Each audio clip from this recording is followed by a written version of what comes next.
माल विक्रय अधिनियम 1930 का जो अधिनियम संख्या 3 15 मार्च 1930 को इसका निर्माण हुआ और इसे 1 जुलाई 1930 को लागू किया गया। पहले इस अधिनियम के जो भी प्रावधान थे वो भारतीय संविदा अधिनियम में ही थे, जो कि 76 से 123 तक की धाराओं में थे, जिनको निकालकर 1930 में एक नया अधिनियम माल विक्रय अधिनियम बना दिया गया। उद्देश्य क्या है इस अधिनियम का? माल के विक्रय से संबंधित जो विधि है उसको परिभाषित और संशोधित करना। अब अध्याय 1 धारा 1 इसकी धारा 1 बताया गया है कि इस अधिनियम का जो संक्षिप्त नाम है माल विक्रय अधिनियम 1930 है। 1963 में जो इस माल विक्रय अधिनियम के आगे जो भारतीय वर्ड था उसको हटा दिया गया। पहले भारतीय माल विक्रय अधिनियम था, अब लेकिन इसको हटा दिया गया है, तो ये माल विक्रय अधिनियम में ध्यान रखना है। अब धारा 2 बताया गया है कि इसका विस्तार संपूर्ण भारत पर है। 31 अक्टूबर 2019 के बाद से जम्मू कश्मीर पर लागू है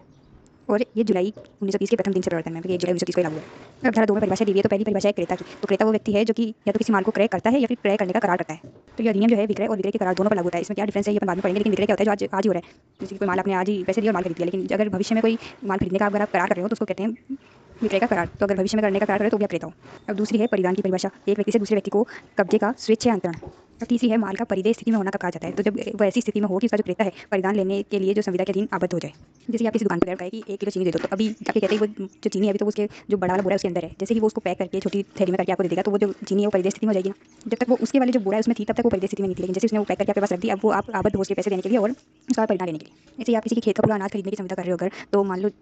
अभी वो परिदेय स्थिति में है क्या, जैसे वो कटेगा फिर उसमें से अनाज निकलेगा फिर उसको बोरों में भरा जाएगा, तब वो होगा परिदेय स्थिति में। अब चौथी परिभाषा है माल पर हक के दस्तावेज। ये क्या होते हैं? तो ऐसे दस्तावेज जिसके कारोबार का मामूली अनुक्रम में उपयोग माल पर कब्जे या नियंत्रण के सबूत के रूप में होता है। क्योंकि जिस माल से संबंधित वो दस्तावेज है उस दस्तावेज का कब्जा जिस व्यक्ति के पास है ना, वो उस माल को अंतरित या फिर प्राप्त करने के लिए या फिर ऐसे विलेख को बस या तो प्रशांतन द्वारा या फिर विलेख के परिधान द्वारा प्राधिकृत करता है ये विलेख। क्योंकि ये विलेख जिस व्यक्ति के पास होते हैं उसको उस माल के कब्जे और नियंत्रण का अधिकार होता है, और जिसके पास ये दस्तावेज है ना, ये इस दस्तावेज को किसी को भी प्रशांतित या फिर इस दस्तावेज किसी और को परिवर्तित करके उस माल का भी अंतरण कर सकता है। तो इसके कुछ एग्जाम्पल भी दिए हुए इसके अंदर ही, जैसे कि वहन पत्र, डाक वारंट, भंडारकारी प्रमाण पत्र, घाटवाल प्रमाण पत्र, रेल रसीद, बहुविधि परिवहन दस्तावेज, माल के परिधान के लिए वारंट या आदेश। तो भी डॉक वारंट क्या होता है? जो बंदरगाह का स्वामी होता है वो उसको जैसे ही माल प्राप्त हो जाता है ना उस बंदरगाह पर, तो एक रसीद जारी कर देता है, और ये जिसमें प्रतिज्ञा होती है कि जो उस रसीद का धारक होगा या फिर उसमें उल्लिखित व्यक्ति उसको माल सुपुर्द कर दिया जाएगा। ऐसे ही रेलवे रसीद रेलवे के अधिकारी द्वारा जारी की जाती है, और गोदाम या फिर घाटपाल द्वारा भी जैसे ही उस गोदाम या घाट पर माल प्राप्त हो जाता है तो वो भी एक प्रमाण पत्र जारी कर देता है उसको, जिस जो भी व्यक्ति उस प्रमाण पत्र को उसके गोदाम में प्रस्तुत करता है उसको वो माल दे दिया जाता है। अभी माल के परिधान के लिए वारंटी आदेश होता है, जो स्वामी होता है ना माल का, वो उसने अगर अपने माल को किसी और व्यक्ति के कब्जे में रखा है, कि किसी और व्यक्ति को उस पर अधिकार उसके एजेंट वगैरह के पास, तो स्वामी एक दस्तावेज लिख के दे देता है जिसको भी उस माल को वो बेचना चाहता है, तो वो व्यक्ति उस दस्तावेज को जैसे उस एजेंट को दिखाता है तो फिर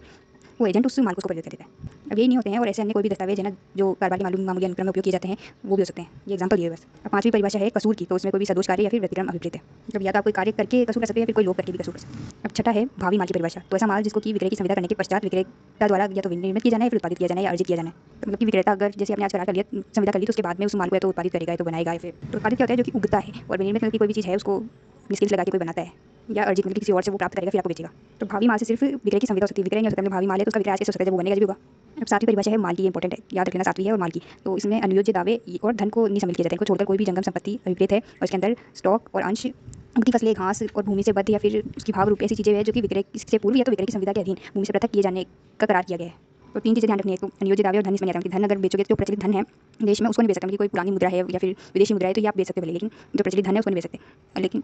अनुयोज्य दावे भी माल नहीं है। अनुयोज्य दावे का जो लेन देन का प्रावधान है ट्रांसफर ऑफ प्रॉपर्टी में भले ही, लेकिन सेल ऑफ गुड्स अनुयोज्य दावे पे नहीं लगता। लेकिन वो सारी जंगम संपत्ति आती है। दूसरी बात ध्यान रखनी, जंगम संपत्ति चल संपत्ति जो हिल सकती है, लेकिन इसके अंदर कोई भी स्टॉक अंश, मतलब इसके अंदर स्टॉक अंश, उगती फसलें, घास और भूमि से बद्ध या फिर उसकी भाग रूप ऐसी चीज़ आती है जो कि भूमि से पृथक करके बेची जानी है। तो इस डेफिनेशन से अलग क्या क्या चीज़ें एग्जांपल समझ सकते हो, जैसे साझेदार होता है ना, तो वो साझेदारी फर्म में अपना हित बेचता है ना, तो वो भी चल संपत्ति है। ये थोड़ी सी अलग चीज़ समझ लो बस। लेकिन और जो पुरानी मुद्रा, पुराने नोट है जो अब चलन में नहीं है, वो भी चल संपत्ति है। विदेशी मुद्रा, ख्याति, कॉपीराइट, पेटेंट, ट्रेडमार्क, पानी, विद्युत, गैस, ये भी, और साथ में न्यायालय की डिग्री भी चल संपत्ति है। अब आठवीं परिभाषा है दिवालिया की। कौन होगा इस अधिनियम के दिन? तो जो भी व्यक्ति कारोबार के मामूली अनुक्रम में अपने ऋणों का संदाय बंद कर देता है, या फिर जैसे उसके ऋण चौधे होते जाते हैं वो उसका संदाय नहीं कर पा रहा है, तो वो कहा जाएगा दिवालिया हो गया, चाहे उसके लिए दिवालियापन का कोई कार्य किया गया हो या नहीं। क्योंकि उसकी जो दिवालिया घोषित करने की कोई भी कार्रवाई नहीं भी की हो ना, तो भी अगर वो अपने ऋणों का संदाय नहीं कर पा रहा है या फिर बंद कर दिया उसने, तो उसको कहा जाएगा कि दिवालिया हो गया। नवी है वाणिज्यिक अभिकर्ता। क्या होता है? तो ऐसा व्यक्ति अभिप्रेत है जो कि अभिकर्ता के नाते कारोबार की रूढ़ियों के अनुक्रम में या तो माल का विक्रय का या फिर विक्रय के प्रयोजन के लिए माल के पारेषण का या माल के क्रय का या माल की प्रतिभूति पर धन खड़ा करने का अधिकार रखता हूँ। अब 10वीं है कीमत की परिभाषा। तो जो माल के प्रतिफल के रूप में धन के रूप में हो वही कीमत है, मतलब कि माल के बदले धन दिया जाना चाहिए। अगर माल के बदले कोई वस्तु दी जा रही है तो वो सेल नहीं होता है, वो विनिमय होता है। लेकिन अगर माल का मूल्य अंशतः मुद्रा में और अंशतः किसी माल में चुकाया जा रहा है तो वो विक्रय है। ये निर्धारित किया गया था एल्ड्रिच वर्सेस जॉनसन के मामले में। अब 11वीं परिभाषा है संपत्ति, मतलब कि स्वामित्व। तो माल संपत्ति से माल में की साधारण संपत्ति विपरीत है, न कि कोई विशेष संपत्ति। इसका मतलब क्या है कि अगर कोई माल आप बेच रहे हो तो इसका मतलब कि उसके जो सारे अधिकार है वो बिक रहे हैं, मतलब कोई विशेष अधिकार नहीं। जैसे कि गिरवी रखते हो तो आप उसको रखने का अधिकार देते हो सिक्योरिटी के रूप में, लेकिन उसमें लिमिटेड अधिकार देते हो।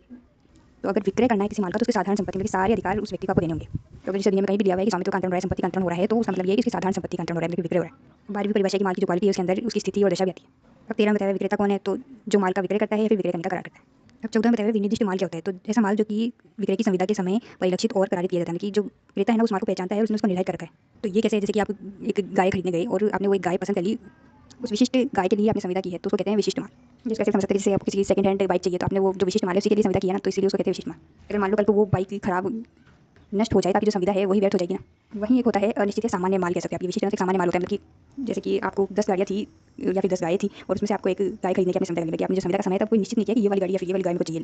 तो उसको कहते हैं सामान्य माल। वो जो सारे 10 के 10 गाड़ियाँ खरीदी ना वो सामान्य माल है आपके लिए। लेकिन जैसे कि आप संविदा के टाइम उसको या तो एकदम निश्चित कर लो कि ये वाली चाहिए मेरे को, तो वो देखिए विशिष्ट। अभी जैसे पड़ी ना वो अब आपने संविदा कर ली कि मेरे को इनमें से एक खरीदनी है, तो वो सामान्य है। मतलब आज आपने संविदा कर ली, मान लो कि संविदा के टाइम ही उसकी जो सारी गाय थी वो मर गई थी या फिर कुछ भी हो गया था, या मतलब कि आप संविदा कर रहे हो साथ में और उसकी जो शोरूम है उसमें आग लग गई थी, तो सामान्य माल था ना, तो आपकी संविदा पे कोई फर्क नहीं पड़ेगा, क्योंकि वो जो वापस गाड़ियाँ मंगवा के फिर आपको दे सकता है। तो यहाँ तक अपने 3 प्रकार के जो माल होते हैं वो पढ़ लिए थे, भावी, विनिर्दिष्ट और सामान्य। सामान्य की यहाँ परिभाषा नहीं दी हुई, लेकिन फिर मैंने बता दिया सामान्य क्या। तो 15 में बताया हुआ कि उन पदों का जो कि इस अधिनियम में प्रयोग किए गए लेकिन परिभाषित नहीं है, तो उसका अर्थ आपको संविदा अधिनियम से ले लेना है।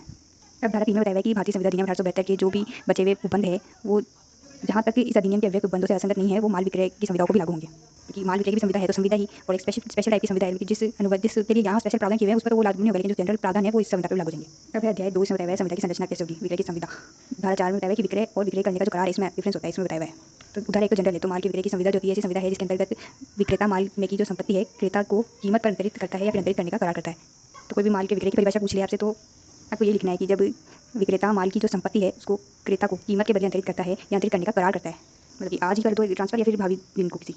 उसमें ये बताया है कि एक भागिक स्वामी द्वारा दूसरे भागिक स्वामी के बीच भी एक विक्रय की संविधा हो सकती है। मतलब कि किसी अगर माल के 2 स्वामी हैं, उनका हिस्सा इसमें आधा था, तो एक जो आधे हिस्से का स्वामी है वो दूसरे व्यक्ति को जो कि दूसरे हिस्से का स्वामी है उसको भी अपना हिस्सा दे सकता है। उधार 2 में बताया है कि जो विक्रय की संविधा है या तो आत्यंतिक या फिर सशर्त हो सकती है। या तो आत्यंतिक हो, मतलब कि ला दे पैसे और आज के आज ले ले, या फिर शर्त लगा सकते हो कि भाई ये कंडीशन पूरी होगी तो तेरे को माल बेचूंगा, ऐसी शर्त भी हो सकती है। उधार 3 में बताया है विक्रय और विक्रय के करार में डिफरेंस। तो जहाँ माल में की संपत्ति विक्रेता से क्रेता को विक्रय की संविधा के अधीन अंतरित होती है तो कहते हैं कि वो संविधा विक्रय कहलाती है। तो जब भी माल की जो संपत्ति है वो विक्रेता से क्रेता में जा रही है तो उसको कहेंगे कि विक्रय हो गया। लेकिन जहाँ किसी माल में संपत्ति का अंतरण किसी आगामी समय में या फिर किसी ऐसी शर्त के अधीन होना है जो तत्पश्चात पूरी की जानी है, तो वहाँ जो संविधा है वो विक्रय करने का करार कहलाती है। उधार 4 में बताया है कि जो विक्रय करने का करार है ना तब विक्रय बन जाता है जब वो समय बीत जाए या फिर जो शर्त थी वो पूरी हो जाए। तो विक्रय और विक्रय के करार में क्या क्या अंतर है? पहला तो जैसे ही विक्रय होता है वैसे ही स्वामित्व का अंतरण हो जाता है, लेकिन जो विक्रय का करार है उसमें निर्धारित अवधि के पश्चात या फिर शर्त के पूरा होने पर संपत्ति का अंतरण की स्वामित्व का अंतरण होता है। तो विक्रय के लिए माल का विद्यमान और निश्चित होना जरूरी होता है, मतलब कि विशिष्ट माल होना चाहिए। लेकिन जो विक्रय का करार है उसके लिए माल जो है भावी या संयोगिक भी हो सकता है, या फिर विद्यमान माल भी हो सकता है, उसका भावी दिन को भी बेचने का करार हो सकता है। और तीसरा है जैसे ही विक्रय होता है ना वैसे ही क्रेता को उस माल का पूर्ण स्वामित्व मिल जाता है, मतलब कि वो उस वस्तु को समस्त विश्व के विरुद्ध प्रयोग कर सकता है, मतलब कि राइट इन रैम मिल जाता है उस वस्तु के लिए उसको। लेकिन जैसे ही विक्रय का करार है ना तो उसमें क्रेता को वस्तु के विरुद्ध कोई भी अधिकार नहीं मिला है, मतलब कि अगर कल को अगर विक्रेता माल ना भी बेचे ना तो बस वो उस विक्रेता के विरुद्ध वाद ला सकता है, कर्तव्य भंग का, मतलब कि संविदा भंग का। तो ये राइट इन पर्सोनम है, मतलब किसी व्यक्ति के विरुद्ध अधिकार है। अब अगला डिफरेंस है कि जैसे ही माल का विक्रय हो जाता है ना तो जो अगर उस माल को क्षति होती है तो सामान्यतः उस क्षति को क्रेता को उठाना पड़ता है, लेकिन अगर विक्रय का करार है ना तो जोखिम सामान्यतः विक्रेता पर रहता है। और अगला डिफरेंस है विक्रय हो जाता है ना जैसे तो वो क्रेता जो है उस माल को वापस पुनः विक्रय भी कर सकता है किसी और को, लेकिन अगर विक्रय का करार हुआ है ना तो भी अगर मान लो क्रेता के पास वो उस माल का कब्जा है तो वो हो सकता है उसको पुनः विक्रय कर दे, लेकिन अगर जो मेन क्रेता विक्रेता के बीच में जो करार था वो अगर भंग हो जाता है ना तो इससे बाकी के करार पर भी प्रभाव पड़ता है। इसीलिए जनरली जो क्रेता है विक्रय के करार में उसको वापस विक्रय नहीं कर सकता है माल को। अब यही अपन एक और क्वेश्चन डील कर लेते हैं कि विक्रय जो होता है उसका एक निक्षेप होता है उसमें अंतर होता है। निक्षेप कहते हैं बेलमेंट जो कॉन्ट्रैक्ट में पड़ते हैं, तो विक्रय उसमें क्या अंतर होता है? तो विक्रय में तो आप पूरा स्वामी बना देते हो क्रेता को, लेकिन जो निक्षेप होता है उसमें आप किसी उद्देश्य के लिए अपने माल को किसी और व्यक्ति को देते हो, चाहे वो उसका होता है आपका, जैसे कि आपने अपना स्कूटर वगैरह किसी को ठीक कराने के लिए दिया तो अपने माल को आपने दिया तो है, लेकिन वो विक्रय नहीं है। ऐसे ही अगर आपका कोई दोस्त आपकी बुक वगैरह बोल करके ले गया आपसे थोड़े दिन के लिए तो वो भी विक्रय नहीं है, उसको निक्षेप कहते हैं। अब निक्षेप या उपनिधान एक ही बात है, बेलमेंट के लिए दोनों वर्ड यूज़ कर सकते हो। इन दोनों में डिफरेंस है। तो जो विक्रय है उसमें तो आप क्रेता का माल का स्वामी बना देते हो, लेकिन निक्षेप में आप किसी उद्देश्य के लिए माल की सुपुर्दगी करते हो। विक्रय कर दिया आपने तो जो क्रेता है माल का इच्छा अनुसार उपयोग कर सकता है, लेकिन निक्षेप किया है तो जो जिस व्यक्ति को आपने माल दिया है वो उसका इच्छा अनुसार उपयोग नहीं कर सकता, जिस उद्देश्य के लिए आपने दिया ना उसी के लिए उपयोग कर सकते हो। विक्रय में प्रतिफल होना जरूरी होता है, लेकिन निक्षेप जो है आप निःशुल्क भी कर सकते हो, कि हो सकता है आपने जो रिपेयर के लिए दिया तो उसमें शुल्क हो, लेकिन अगर आपका दोस्त आपसे थोड़े दिन के लिए कुछ चीज़ लेके गया है तो वो तो निःशुल्क हो सकता है ना। और जो विक्रय है उस पर माल का विक्रय अधिनियम लग रहा है और निक्षेप पर संविदा अधिनियम लग रहा है। अब ये तो हो गया टॉपिक। अब एक होता है विक्रय और किराए क्रय में अंतर होता है। किराए क्रय भी एक चीज़ होती है, जैसे कि आपने माल खरीद लिया और उसकी जो आप इंस्टॉलमेंट में पेमेंट कर रहे हो और आप उसकी मालिक तब बनोगे जब आप लास्ट इंस्टॉलमेंट पूरी दोगे, लेकिन जब तक आप पूरी लास्ट वाली किस्त को नहीं चुका देते तब तक आप जो किराया दे रहे हो ना वो आप किस्त दे रहे हो ना वो माल के मूल्य के रूप में नहीं, वो किराए के रूप में जा रही है। जैसे अगर आप एक भी किस्त को चुकाने में चूक करोगे ना तो जो मालिक है ना उस माल का वो आपसे वो माल वापस ले लेगा, और जो आपने किस्तें पहले चुकाई ना वो किराए के रूप में आपको जब्त कर लेगा सारी। तो ये डिफरेंस होता है विक्रय और किराया क्रय में। पहला तो क्या है कि जो विक्रय उसमें स्वामित्व तत्काल मिल जाता है, लेकिन जो किराया क्रय होता है उसमें संपूर्ण किस्त का भुगतान होने पर स्वामित्व का अंतरण होता है। और विक्रय में जो है एक ही करार हो रहा है, लेकिन जो किराया क्रय होता है उसमें तो किराया भी होता है और जैसे ही लास्ट किस्त का भुगतान हो जाता है तो विक्रय भी होता है। जो विक्रय होता है ना उसमें मूल्य का भुगतान एक मुश्त किस्त में भी हो सकता है, ये नहीं कि किस्त में हो रहा है मतलब किराया क्रय उसमें विक्रय में भी किस्त में भुगतान हो सकता है, लेकिन आप मालिक ही रहते हो उसके। लेकिन जो किराया क्रय होता है ना उसमें जो किस्त होती है ना वो आपकी किराए की तरह जाती है। तो अगला डिफरेंस ये है कि विक्रय की दिशा में ना जो क्रेता है माल का स्वामी हो जाता है, लेकिन अगर किराया क्रय कर रहे हो तो जब तक वो किस्तें चल रही ना तब तक आप उसके बस निक्षेप ग्रहीता हो, भी किराएदार हो। जैसे आप लास्ट किस्त का भुगतान कर देते हो तब आप स्वामी बन जाओगे। और विक्रय होता है ना तो आप माल को पुनः विक्रय कर सकते हो, लेकिन अगर किराया क्रय है तो आप जो स्वामी है उसकी सहमति के बिना उसको पुनः विक्रय नहीं कर सकते हो। अब एक डिफरेंस होता है विक्रय की संविदा में और सेवा एवं श्रम की संविदा में। तो विक्रय में तो आप किसी को उस माल का स्वामी बना देते हो, लेकिन जो सेवा श्रम की जो संविदा होती है उसमें आप माल देते हो अपना किसी व्यक्ति को, लेकिन उस पर वो कुछ अपना श्रम या चातुर्य का उपयोग कर पारिश्रमिक के बदले आपको उस माल को वापस लौटा देता है। जैसे कि आपने कुछ बॉक्स थे आपके पास, उसको दिया है किसी को पेंट करने के लिए, तो वो अपने जो उसको पेंट करेगा और अपना पारिश्रमिक के बदले आपको वो वापस लौटा देगा। तो यहाँ पे विक्रय नहीं हो रहा है, इसको कहते हैं सेवा या श्रम की संविदा। क्योंकि वो पेंट करके वो बॉक्स नहीं बेच रहा है आपको, आपका ही वो आपका बॉक्स लेके उस पर पेंट अपना श्रम लगा के अपना पारिश्रमिक ले रहा है उसके लिए। बॉक्स तो आपका ही था। अब धारा 5 में बताया है कि विक्रय की जो संविधा वो की कैसे जाती है। तो विक्रय की संविधा कीमत पर माल का क्रय या विक्रय करने की जो प्रस्तावना करेगा कोई, या तो क्रेता कोई माल क्रय करने की प्रस्तावना करे, विक्रेता कोई माल बेचने की प्रस्तावना करे और दूसरा जो पक्षकार है उस प्रस्तावना को प्रतिक्रिया करेगा। तो ऐसे बन जाएगी विक्रय की संविधा। इस संविधा में जो है माल का या तो तुरंत परिधान किया जा सकता है, फिर कीमत का तुरंत परिधान किया जा सकता है, या दोनों ही तुरंत हो सकते हैं। जैसे आप माल दो मैं कीमत दे दूँ, जो कीमत का है किस्तों में परिधान के लिए भी हो सकता है, या आप विक्रय का करार भी कर सकते हैं, मतलब जो परिधान है और जो मूल्य का संदाय है दोनों बाद में हो। आज आपने बस सिर्फ प्रस्ताव और स्वीकृति कर दी तो विक्रय की संविधा बन गई। अब धारा 2 में बताया हुआ है कि जो अगर रचना अगर कोई विधि है तो उसके उपबंध को ध्यान में रखते हुए जनरल रूल क्या है कि विक्रय की जो संविधा है लिखित या फिर मौखिक या फिर भागता लिखित या मौखिक भी हो सकती है, और ये पक्षकारों के आचरण द्वारा विकसित भी हो सकती है। जैसे कि आप किसी शॉप पर डेली दूध लेने जाते हो तो आपने पैसे दिए और दूध वाले ने दूध का थैली दे दी, किसी ने कुछ बोला ना तो कुछ लिखा। अब धारा 6 है माल के विषय में, तो माल कैसे हो सकता है। तो धारा 1 में बताया हुआ है कि माल जो कि संविधा का विषय है वो या तो वर्तमान हो सकता है जो कि विक्रेता के स्वामित्व या कब्जे में भी है, या फिर भावी हो सकता है। और उदाहरण 2 में बताया हुआ है कि जो माल जिसकी विक्री के लिए संविधा की जा रही है वो माल ऐसा भी हो सकेगा जिसका कि विक्रेता द्वारा अर्जन किसी अनिश्चित घटना पर आधारित हो, जो कि घटित हो भी सकती है या नहीं भी हो सकती है। तो ऐसे माल को हम कहते हैं संयोगिक माल। तो माल के प्रकार हो गए तो वर्तमान, भावी और संयोगिक। संयोगिक माल की संविधा कैसे होती है, जैसे कि अगर कोई शिप है, मैं ये कहती हूँ कि अगर वो शिप आ जाएगी तो मैं बेचूंगी आपको, तो ये हो गई संयोगिक माल की विक्री की संविधा। विक्री संविधा बनेगी तब जब वो माल आएगा, तब नहीं आया तो नहीं होगी। जैसे कि मैं कहीं फिश पकड़ने जाती हूँ रोज, आप कह रहे हो कि देखो मेरे को फिश बेच दे, तो मैं कोई कंडीशन लगा रही हूँ कि मेरे को पकड़ में आएगी तो बेचूंगी, नहीं तो नहीं बेचूंगी। तो ऐसा जो माल अगर नहीं मिलता है ना तो संविधा खत्म हो जाती है। लेकिन यहीं अगर कोई भावी माल की मैंने संविधा कर ली होती तो मेरे पर भंग का वाद लाया जा सकता था। जैसे कि धारा 3 में बताया हुआ है कि जहाँ की विक्रय की संविधा द्वारा विक्रेता का भावी माल का विक्रय करना तात्पर्य है, वहाँ वो संविधा जो है उस माल का विक्रय करने के करार के रूप में प्रवृत्त होती है। मतलब अगर विक्रेता के पास कोई माल अभी है नहीं और उसके लिए बेचने के लिए वो संविधा कर लेता है तो उसको कहते हैं विक्रय का करार। लेकिन उसने संविधा आज कर ली, अगर कल को उस भावी माल को प्राप्त करने के बाद भी अगर मुझे ना बेचे तो मैं इस पर वाद ला सकती हूँ, संविधा भंग का। और धारा 7 में बताया हुआ है कि अगर कोई संविधा है जो कि विनिर्दिष्ट माल के विक्रय के लिए, मतलब स्पेसिफिक कर रखा है क्रेता ने उस माल को कि मेरे को ये वाला चाहिए, और वहाँ जब विक्रेता के ज्ञान के बिना जब माल उस समय जबकि संविधा की जा रही थी नष्ट हो गया था, तो या फिर इतना नुकसानग्रस्त हो गया था कि वो जो अपने संविधा में के अपने वर्णन के अनुरूप नहीं रह गया है, तो वो जो संविधा है अब शून्य हो जाएगी। जैसे कि आपके दोस्त के पास एक ही बाइक है ना, उसको आपको तो विशिष्ट है, आप दोनों संविधा कर रहे हो बैठ के मेरे को बेच देना सेकंड हैंड, और आपके दोस्त को भी नहीं पता है और उसकी गाड़ी घर पर पड़ी पड़ी जल गई है। तो अब ये जो संविधा आप दोनों ने अपनी कर ली विशिष्ट माल के लिए थी ना, तो अब ये संविधा खत्म हो जाएगी, शून्य हो जाएगी। लेकिन ये अगर आप किसी शोरूम वाले से डील कर रहे होते और उसकी शोरूम में किसी भी गाड़ी को आग लगी होती तो उससे आप संविधा को करार पड़ता, क्या दूसरी गाड़ी बेच देता, वो तो आपने कोई स्पेसिफिक थोड़ा कर, इसलिए यहाँ पे विशिष्ट माल का होना जरूरी है संविधा के शून्य होने के लिए। अब धारा 8 जो है विक्रय के करार से संबंधित, क्योंकि आज आप कोई चीज़ बेच नहीं रहे हो, भविष्य में आपने कुछ बेचने का करार किया, जहाँ की करार विनिर्दिष्ट माल के विक्रय का है, लेकिन जो करार किया है ना वो किसी विनिर्दिष्ट माल के लिए है। जैसे कि जो बाइक है वो 10 तारीख को खरीदूंगा, आज अपन संविधा कर लेंगे, लेकिन वो बाइक स्पेसिफिक है, विनिर्दिष्ट है। लेकिन वो 10 तारीख आने से पहले, मतलब कि तत्पश्चात इसके पूर्व की जोखिम क्रेता को संक्रांत होगी, 10 तारीख आती तब अपना करार संविधा बनता और जोखिम जो मेरे पास आ जाता, वो जो माल है 10 तारीख से पहले ही क्रेता या विक्रेता की तरफ से किसी भी कसूर के बिना नष्ट हो जाता है, या फिर इतना नुकसानग्रस्त हो जाता है कि उसके वर्णन के अनुरूप वो अब नहीं रहा है, तो ये जो करार अपन किया वो शून्य हो जाएगा। तो धारा 8 का जो प्रावधान है इसको कहते हैं पश्चातवर्ती असंभवता द्वारा अनुबंध की समाप्ति का सिद्धांत। जो आपका करार था उसके बाद माल नष्ट हो गया है, खराब हो गया है, जिसके कारण अब आपका करार व्यर्थ हो रहा है। अब धारा 9 है कीमत से संबंधित, तो माल का कीमत कैसे डिसाइड होगा। तो धारा 1 में तो बताया हुआ है कि जो विक्रय की संविधा में जो कीमत है उस संविधा द्वारा ही नियत की जा सकती है, मतलब कि अपन तय कर लेंगे 100 रुपये कितने बेचना है, या फिर किसी करारित रीति से नियत की जा सकती है, मतलब अपन कीमत तो नहीं निर्धारित करें, अपन कह रहे हैं कि जो मंडी में भाव चल रहा होगा उस हिसाब से कर लेंगे, तो रीति बता दी अपन ने। या जो पक्षकारों के बीच व्यवहार चर्चा है उसके अनुसार आधारित की जा सकेगी, मतलब कि कुछ भी स्पेसिफिकली बताया नहीं है, लेकिन फिर भी अपने व्यवहार से कुछ भी पता चल रहा है कि किस हिसाब से अपन नियत करना चाह रहे थे कीमत, तो उसको ध्यान रख कर लेंगे। लेकिन अब दुग्धा 2 में बताया कि जो पूर्वगामी उपबंध है उनके अनुसार अगर आधारित नहीं की जा सकती है कीमत, तो क्रेता को युक्त कीमत देनी होगी। अब युक्त कीमत क्या होगी, ये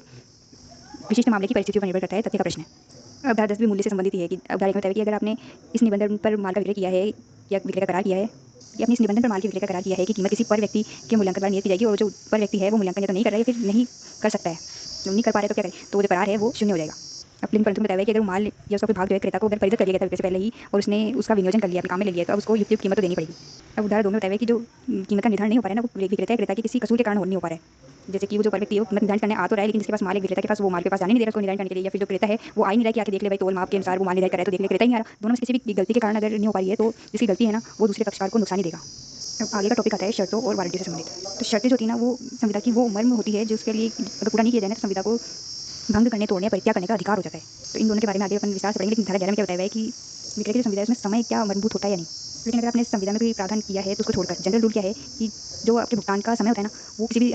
संविधा का मर्म नहीं होता है। स्पेसिफिकली अगर आपने संविधा कही रखी कि भाई एक बार को भुगतान नहीं किया तो संविधा खत्म हो जाएगी, ऐसा कोई संविधा नहीं है ना, तो उसके अभाव में अगर आपने टाइम से भुगतान नहीं किया है तो ये माना जाएगा कि वो मर्म नहीं है, मतलब आप आज नहीं कर तो कल कर दो, अगर विक्रेता मान रहे तो परसों कर दो, ऐसा समय कभी भी मर्म नहीं होता है संविधा को भंग करने के लिए। भुगतान का समय मर्म नहीं होता है, लेकिन और भी कोई समय है जिसके बारे में अगर आप अनुबंध नहीं कर रहे हो तो भी जो है वो समय संविधा का मर्म है या नहीं संविधा के निबंधनों पर आधारित होता है। जैसे कि ये तो था भुगतान का समय, चलो मान लो अगर सुपुर्दगी का माल की सुपुर्दगी का समय मर्म है या नहीं इसका निदान कैसे होगा, जो निबंधन होंगे ना संविधा के उसके अनुसार होगा। जैसे मेरे को कोई ड्रेस चाहिए थी अपनी शादी को पहनने के लिए, अब अगर उसकी सुपुर्दगी आपने उसी दिन नहीं की, टाइम से नहीं की, तो अपनी संविधा का जो मर्म है ना वो तो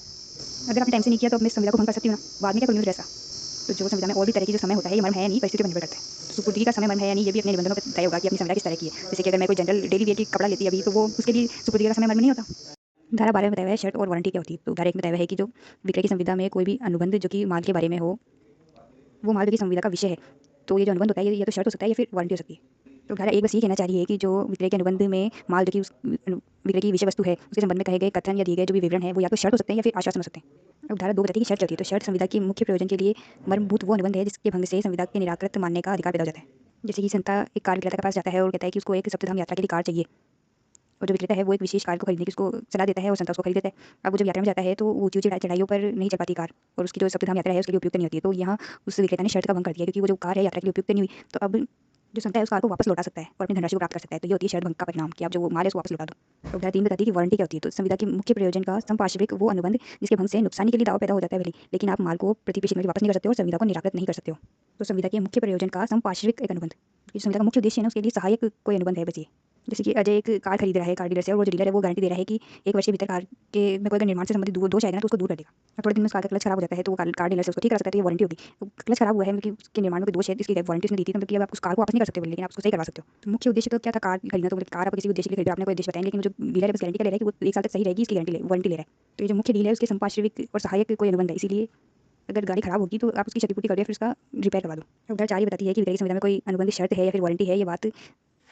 संविदा के अर्थान्वयन पर आधारित होती है। तो कोई अनुबंध है ना शर्त भी हो सकता है, भले ही आपने संविदा में उसको वारंटी कहूँ, लेकिन जो वारंटी है वो इस तरह की भी हो सकती है परिस्थितियों को देख के कि वो जो मेन पर्पस है ना उस चीज़ को खरीदने का, उसी को खत्म कर दे रही हो, तो इसलिए वो शर्त बन जा सकती है। जैसे कि मान लो कि अंता जो है उस बंदा को एक ट्रक बेचता है, और वो जो बेचते टाइम कहता है कि जो ट्रक है ना 500 क्विंटल वजन उठा सकता है, लेकिन बंता जो बाद में उस ट्रक को चलाता है तो वो बस 450 क्विंटल वजन ही उठा पा रहा है। अब यहाँ जो है बंता अंता से बस क्षतिपूर्ति का वाद कर सकता है, क्योंकि ट्रक खरीदते टाइम मेन कंडीशन नहीं थी कि 500 क्विंटल वो वजन होना चाहिए, तो वो दुकानदार बता रहा था कि ढोलेगा इतना, तो ये जो है वजन ढोने की जो क्षमता है वो सहायक थी, मुख्य नहीं थी, इसीलिए इसको आश्वासन माना जाएगा। आश्वासन की वारंटी। अब यही संविदा ऐसी होती है कि अगर बनता जो है अनुबंधी ये कहते हुए करता है कि ये ट्रक जो है ना 500 क्विंटल से कम अगर वजन ढोएगा तो वो ट्रक नहीं खरीदेगा, मतलब इसको 500 क्विंटल वजन ढोने वाला ही चाहिए होता, और वो बता के ये संविदा करता, फिर उसके बाद में वो ढो नहीं पाता ना, तो यहाँ पर शर्त का भंग हो जाता। तो यही धारा 4 कहना चाह रही है कि जो मामले की परिस्थिति है ना उसको देख पता चलेगा कि कोई जो अनुबंध है वो शर्त है या फिर वारंटी है। अब धारा 13 बताती है कि शर्त कब वारंटी मानी जा सकती है। मतलब धारा 1 में बताया कि अगर विक्रय की संविदा किसी शर्त के अधीन थी जिसकी पूर्ति विक्रेता द्वारा अगर नहीं की गई है, तो क्रेता उस शर्त का अधित्यजन कर सकता है। अब अधित्यजन कैसे, जैसे कि मान लो कि आप दुकान पर गए चने की दाल देने, अब उसने आपको दे दी अरहर की दाल या फिर तुअर की दाल जो आप भी बोलते हो, तो आप घर पर लेके गए, तो या तो आपकी मम्मी उसको एक्सेप्ट कर लेगी कि अरे चल कोई बात नहीं लाई, तो ये वाली काफ़ी काम था, बाद में लेंगे चने की दाल। तो अगर उसने एक्सेप्ट कर लिया तो आप आपने वो जो शर्त थी, क्योंकि आपने चने की मांगी तो चने की चाहिए ना आपको, वो शर्त थी मेन, लेकिन फिर भी आपने उस शर्त को का अधित्यजन कर दिया। आप उस संविदा को भंग कर सकते थे, वो दाल जो उसने गलत दे दी उसको आप लौटा सकते थे, लेकिन आपने उसका अधित्यजन कर दिया कहेंगे। अथवा आप निर्वाचन कर सकते हो कि आप उस शर्त भंग को वारंटी भंग मान लो। अब यही एग्जाम्पल वापस मान लो आपने तुअर की दाल मांगी थी, उसने चने की दाल पकड़ा दी, अब आप घर पे लेके गए, मम्मी ने कहा कि अरे चने की दाल भी चाहिए थी, लेकिन ये तो प्राइस में डिफरेंस आ गया ना, अरहर की दाल तो महंगी होती है, तो आप उसके बदले चने की दाल ले आए, जाके वापस जो पैसे बाकी के वापस लेके आए। तो यहाँ पर आप उस शर्त भंग को, मतलब चने की दाल वापस नहीं लौटा रहे हो, लेकिन आप जो क्षतिपूर्ति हुई ना प्राइस में डिफरेंस है तो उस क्षतिपूर्ति का मांग कर रहे हो, लेकिन उसको आप वारंटी मान रहे हो, और वारंटी की तरह ट्रीट करके शर्त भंग को आप क्षतिपूर्ति की मांग करने जा रहे हो। अब धारा 2 में बताया हुआ है कि अगर विक्रय की जो संविदा है वो विभाजनीय नहीं है और जो क्रेता है उसने माल को उसके किसी भाग को प्रतिग्रहित कर लिया है, तो वहाँ जो क्रेता द्वारा उस शर्त के भंग को केवल वारंटी का भंग ही माना जा सकता है। अब वो ना माल को वापस प्रतिप्रेषित नहीं कर सकता है, वो सिर्फ ना ही संविदा को निराकृत कर सकता है, वो सिर्फ क्षतिपूर्ति की मांग कर सकता है जब तक कि संविदा में कोई प्रतिकूल अभिव्यक्ति या विवक्षित निबंधन हो। जैसे कि मान लो कि आपने कोई बुक खरीदी, अब आपको बुक ना अपने किसी फ्रेंड को कहीं और भेजनी थी, पार्सल करनी थी, उसके लिए खरीदी थी आपने ना। अब आपने उसको खरीद के पार्सल कर दिया, तब पता चला कि वो जो बुक थे उसके पेजेस थोड़े बहुत खराब थे। अब वो जो बुक है वो विभाजनीय तो नहीं है कि उसकी आधी बुक आप वापस कर दो, आधी जो खराब है वो वापस कर दो और आधी रख लो, और उस बुक को आपने वापस भेज भी दिया है किसी को। उसका मान लो कोई एग्जाम वगैरह है, वो आपको वापस बुक भेजे, वापस आप सही बुक बेचो, उतना टाइम नहीं है, तो आपने उसको स्वीकार कर दिया, मतलब स्वीकार कर लिया, तो अब आप उस बुक के लिए क्षतिपूर्ति की मांग कर सकते हो, उस बुक को वापस नहीं कर सकते हो। लेकिन अगर आपकी संविदा में कोई अव्यक्त विवक्षित निबंधन है, मतलब कि अगर दुकानदार मान रहा है कि अरे चल कोई बाकी 2-4 दिन में उससे वापस मंगा कर आप मेरे को कर दो, मैं आपको वापस उसी कर दूंगा, तो ये आपकी संविदा में हो सकता है। लेकिन जनरल रूल क्या है कि अगर आपने वो एक्सेप्ट कर ली है, आप वापस नहीं लौटा पा रहे हो उस बुक को टाइम से, तो आप उसको क्षतिपूर्ति की मांग कर सकते हो। अब धारा 3 ये बताती है कि इस धारा की कोई भी बात किसी ऐसी शर्त या वारंटी के मामले पर प्रभाव नहीं डालेगी जहां उसको पूरा करने से माफी उसके असंभवता के कारण या फिर अन्यथा विधि द्वारा प्रदत्त कर दी गई हो। जैसे कि मान लो आपने एक विक्रेता से संविदा की है कि जो आप छोटा सा कोई गिफ्ट है उसको आपको अच्छे से पैकिंग पर ज़्यादा फोकस करना है और प्लास्टिक की एकदम स्पेशल वाली पैकिंग में करके उसको देना है ना, आपने इसे संविदा कर ली और पैकिंग जो है शर्त है उसकी, लेकिन बाद में विधि ऐसी आई सरकार ने जो प्लास्टिक रैपिंग है उसी को बंद कर दिया। तो अब वो रैपिंग करना तो असंभव है और विधि द्वारा आपको माफी दे मिल गई, मतलब कि वो रैपिंग आप नहीं कर सकते, उसको आपको दूसरी अल्टरनेटिव पैकिंग में करने की आपको माफी मिल गई। तो अब जो क्रेता है वो आपसे वो गिफ्ट लेने से मना नहीं कर सकता है, वो उस शर्त का भंग नहीं माना जाएगा क्योंकि विधि ही ऐसी आ गई। अब धारा 14 से 17 में कुछ विवक्षित शर्तें और वारंटियों की बात की गई है जो कि विधि द्वारा पर निरूपित की गई है, मतलब कि आप शर्तें और वारंटी जो है खुद अपनी संविधा में निर्धारित कर सकते हो, लेकिन अगर कुछ भी निर्धारित नहीं है तो जनरल रूल यही है कि ये शर्तें और वारंटी तो हर संविधा में होती है। तो धारा 14 में है हक आदि से संबंधित विवक्षित परिवंचनाएं, मतलब कि जहाँ विक्रय की संविदा में जब तक कि संविदा की परिस्थिति ऐसी ना हो कि भिन्न आशय रचित होता, मतलब कि आपने खुद ने संविदा में अगर कुछ भिन्न आशय बता रखा है तो बात अलग है, लेकिन जनरल रूल क्या है, जो पहला जो है विक्रय की तरफ विक्रेता के द्वारा विक्रय की दशा में यह विवक्षित शर्त रहती है कि उसे उस माल को विक्रय करने का अधिकार है, और अगर मान लो विक्रय का करार किया जा रहा है ना, तो ये विवक्षित शर्त रहती है कि जो माल के विक्रय का अधिकार उस समय उसको रहेगा जब संपत्ति का संक्रांत होना है। कि विक्रय के करार में अभी तो माल उसके पास नहीं है, लेकिन जब भी वो उसके पास आएगा तब उसको उस माल को बेचने का अधिकार होगा। जैसे कि मान लो अंता बंता को एक चुराई हुई कार बेचता है और कुछ दिनों बाद जो वास्तविक स्वामी है बंता से वो कार मांग लेता है, तो अब बंता को ये अधिकार होगा कि वो अंता से जो कार की चुकाया हुआ मूल्य है उसको पुनः प्राप्त कर ले, क्योंकि विक्रय की संविधा में ये गर्भित शर्त होती है कि जो विक्रेता है उसको माल के स्वत्व का अधिकार है और वो उसको बेच सकता है, और इस शर्त का भंग हो गया है, इसलिए वो मूल्य पुनः प्राप्त कर सकता है उससे। तो इसके लिए केस था रोलैंड बनाम डीवेल का। ये फैक्ट इस केस के हैं। अब दूसरा है, संविधा में एक विवक्षित वारंटी होती है कि जो क्रेता है माल का निर्बाध कब्जा प्राप्त करेगा और उस कब्जे का उपभोग कर सकेगा। तो मान लो यही चुराई हुई कार का मामला था और इसमें थोड़े दिनों कार खराब हुई जो, और अंता ने उस पर रिपेयर वगैरह करवाया, वो उसको यूज़ कर रहा था, लेकिन कुछ दिन बाद उसको कोई और ले गया, क्योंकि इसकी जो निर्बाधपूर्ण उपयोग करने का, उसका कब्जा रखने का जो अधिकार था, वारंटी थी, वो उस वारंटी का भी भंग हो गया। तो अब वारंटी भंग हुई है तो वो जिसने उस माल को बेचा उससे क्षतिपूर्ति मांग सकता है। तो विक्रेता के स्वत्व में दोष था, इसलिए उसने शर्त भंग की, उसके लिए तो आप चलो उससे जो माल का मूल्य आपने चुकाया उसको वापस मांग सकते हो, लेकिन उसके कब्जे रखने का आपके पास अधिकार भी था, वारंटी ये भी थी, ये वारंटी थी आपको, जो उसका कब्जा आप उसका उपयोग कर सकते हो किसी भी तरीके से, लेकिन उसका वारंटी का ब्रीच हो गया ना, तो आप उससे उस वारंटी के ब्रीच के लिए क्षतिपूर्ति भी मांग सकते हो। अब तीसरी भी एक वारंटी रहती है विवक्षित की जो माल है किसी पर व्यक्ति के पक्ष में किए गए किसी भार या फिर विलंघन से मुक्त रहेगा, जो कि विक्रेता को संविदा किए जाने से पूर्व या किए जाने के समय घोषित नहीं किया गया था या ज्ञात नहीं था। क्रेता ने अगर कोई माल खरीदा है, उसको खरीदते टाइम या खरीदने से पहले उसको ये नहीं पता था कि इस पर कोई भार वगैरह है, तो ये विवक्षित वारंटी उत्पन्न हो जाती है कि उसने खरीद लिया ना माल, तो अब वो माल जो है उस पर कोई भी चार्ज वगैरह नहीं होना चाहिए। कोई भी आके ये नहीं कहे कि भाई ये माल तूने कैसे खरीद लिया, इस पर तो मैंने ये माल तो उसने वो गिरवी रख रखा था, और फिर वो गिरवी रख रखा था तो वो माल उठा के ले जाए कल को, तो आपकी वारंटी का भंग हो गया। तो मतलब कि वस्तु पर भार था तो वारंटी का भी भंग हुआ, और अगर वो जो गिरवी रखने वाला व्यक्ति आपसे वो माल उठा के ले गया वापस, तो मतलब कि उसकी जो विक्रेता था उसके स्वामित्व का अधिकार भी था, उसको बेचने का अधिकार भी था, तो यहाँ पर आपकी वो जो शर्त का भी भंग हुआ है, तो आप उस वस्तु का मूल्य तो लोगे और जो ये वारंटी भंग हुई ना उसके लिए क्षतिपूर्ति भी लोगे। साथ में आपका शांतिपूर्ण कब्जा उपयोग करने का वाली वारंटी भी भंग हुई, तो सबकी क्षतिपूर्ति और शर्त भंग के लिए माल का मूल्य वो सब आप आपसे वसूल सकते हो। अब धारा 15 में बताया है कि अगर वर्णानुसार विक्रय किया जा रहा है, तो अगर कोई संविदा वर्णानुसार माल के विक्रय के लिए की जा रही है तो ये विवक्षित शर्त रहती है कि जो माल है वो वर्णन के अनुसार ही होगा, और यदि विक्रय नमूने और वर्णन दोनों के अनुसार किया जा रहा है तो जो माल है वो वर्णन के अनुसार तो होना ही चाहिए, साथ साथ नमूने के अनुरूप भी होना चाहिए, दोनों के अनुरूप होना चाहिए। तब इन दोनों के एग्जांपल समझते हैं वर्णन के अनुसार माल क्या होता है कि आपने जो विक्रेता था उसके पास माल का विवरण दिया, जैसे उसकी कोई भौतिक विशेषता है, माल की श्रेणी, माल का ट्रेडमार्क, लेबल, मॉडल, पैकिंग, इन सब की विधि के अनुसार उस माल को खरीदा है। स्पेसिफिकली आपने बताई उसकी क्वालिटी वगैरह कि मेरे को ऐसे रैपिंग वाला कोई माल चाहिए, या फिर आपने कोई ट्रेडमार्क वगैरह बताया, जैसे कि मेरे को देहरादून का बासमती चावल चाहिए, या फिर कोलगेट चाहिए, मेरे को सर्फ एक्सेल चाहिए, मेरे को मारुति 800 का मॉडल चाहिए, तो आपको वही चीज़ दी जाएगी, वर्णन के अनुसार ही दिया जाएगा जो आपने किया है, उसके अलावा कुछ और नहीं दिया जाएगा। इसके संबंध में लॉर्ड अबिंगर ने एक मत व्यक्त किया था जो कि बहुत चर्चा में रहता है, जैसे कि अगर एक व्यक्ति मटर खरीदने का प्रस्ताव कर रहा है तो विक्रेता उसको सेम नहीं बेच सकता है। अब वर्णन के अनुसार आपको पैकिंग की विधि बता सकते हैं, जैसे कि मान लो कि आपने एक डिब्बाबंद फलों के 100 डिब्बे खरीदे हैं और आपने विक्रय के संबंध समय यह शर्त लगाई है कि जो आप ये डिब्बे हैं इसको 25-25 की पैकिंग में पैक करके सुपुर्द करोगे, तो अब ये जो पैकिंग है इसका भी आपने वर्णन कर दिया।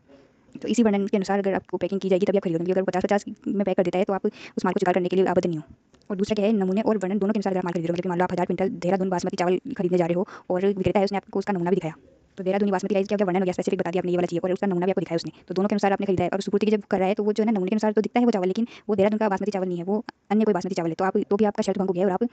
उसको स्वीकार करने से मना कर सकते हो। तो दोनों का पूरा होना जरूरी है, जैसे कि मान लो वो देहरादून वाला तो दे देगा, लेकिन जैसा नमूना था ना वैसे टुकड़े टुकड़े खराब होगा दे देगा अगर आपको, तो वो भी आप स्वीकार करने के बाद देंगे। अब धारा 16 में है क्वालिटी या योग्यता के बारे में विवक्षित शर्तें।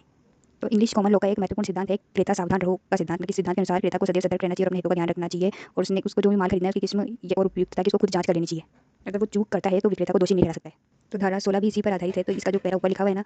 इस अधिनियम और किसी अन्य विधि में उपबंधों के अधीन रहते हुए माल का जो प्रदाय की विक्रय की संविदा के अधीन किया गया है, तो उस माल की क्वालिटी के बारे में और विशिष्ट प्रयोजन के लिए उसकी योग्यता के बारे में कोई विवक्षित वारंटी या शर्त जनरली नहीं होती है, लेकिन उसके कुछ एक्सेप्शन दिए हुए नीचे। तो कहाँ क्रेता सावधान रहो का सिद्धांत नहीं लागू होगा, उसके अपवाद यहाँ दिए हुए हैं। तो पहला तो है जहाँ की क्रेता जो है वो विशिष्ट प्रयोजन के लिए जिसके लिए उसको माल अपेक्षित है उसको विक्रेता को अव्यक्त या फिर विवक्षित रूप से ज्ञात करा देता है। पहला तो उसने जो विशिष्ट उद्देश्य है उसको विक्रेता को बता दिया, और दूसरा है वो उस विक्रेता के कौशल और विवेक बुद्धि पर भरोसा कर रहा है क्रेता। और तीसरी शर्त है कि जो माल है वो उस वर्णन का है जिस वर्णन का माल विक्रेता कारोबार करता है, चाहे वो विक्रेता उसका विनिर्माण या उत्पादन ना करे, लेकिन फिर भी वो जो जनरली उसका कारोबार करता है, मतलब उसको नॉलेज है उस माल के संबंध में। ये तीनों कंडीशन जहाँ भी हो जाती है ना वहाँ विवक्षित शर्त हो जाती है कि माल उस प्रयोजन के लिए युक्त और योग्य होगा। इसका एक केस था पृष्ठ बनाम लास्ट। इसके फैक्ट्स ऐसे थे कि जैसे अंता है एक दवा विक्रेता के पास जाता है और उससे गर्म पानी भरने के लिए कांच की एक बोतल मांगता है, तो उसने विशिष्ट अपना उद्देश्य बता दिया। और वो जो दवा विक्रेता है वो ऐसी बोतलें बेचता ही है, उसका सामान्य कारोबार भी है, और अंता जो है उस पर विश्वास भी कर रहा है कि हाँ वो सही वर्णन के अनुसार दे देगा। लेकिन वो जो दुकानदार है ऐसी बोतल दे देता है जिसमें गर्म पानी भरना संभव नहीं है, और जब अंता उस बोतल में पानी भरता है तो बोतल फूट जाती है, उसको चोट पहुंचती है। तो वो विक्रेता के साथ शर्त भंग का वाद प्रस्तुत करता है और उसे क्षतिपूर्ति दिलाई जाती है, क्योंकि जो क्रेता था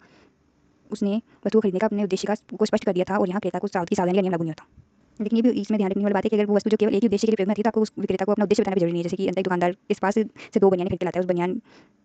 का निर्माता है दुकानदार, और वो जो बनता है उस बनियान को पहनता है उसको खुजली और चर्म रोग हो जाता है, तो बनता दुकानदार से क्षतिपूर्ति प्राप्त कर सकता है क्योंकि इसने गर्भित शर्त का भंग किया है, क्योंकि वो निर्माता भी है और वो क्वालिटी मेंटेन नहीं कर रहा है, और जो बनियान है वो एक ही यूज में आती है, उसको पहनने से अगर सबको चर्म रोग हो रहा है तो मतलब वो शर्त भंग कर रहा है। तो ये केस था ग्रांट बनाम ऑस्ट्रेलियन मीटिंग मिल्स का। लेकिन परंतु में एक बताया हुआ एक्सेप्शन कि जहाँ क्रेता के सावधान रोग का नियम लागू होगा, कि अगर कोई विनिर्दिष्ट चीज़ आप विशिष्ट पेटेंट नाम से या फिर अन्य व्यापार नाम से खरीद रहे हो तो वो चीज़ आपके विशिष्ट प्रयोजन के लिए योग्य है या नहीं, इसके कोई विवक्षित शर्त नहीं होगी।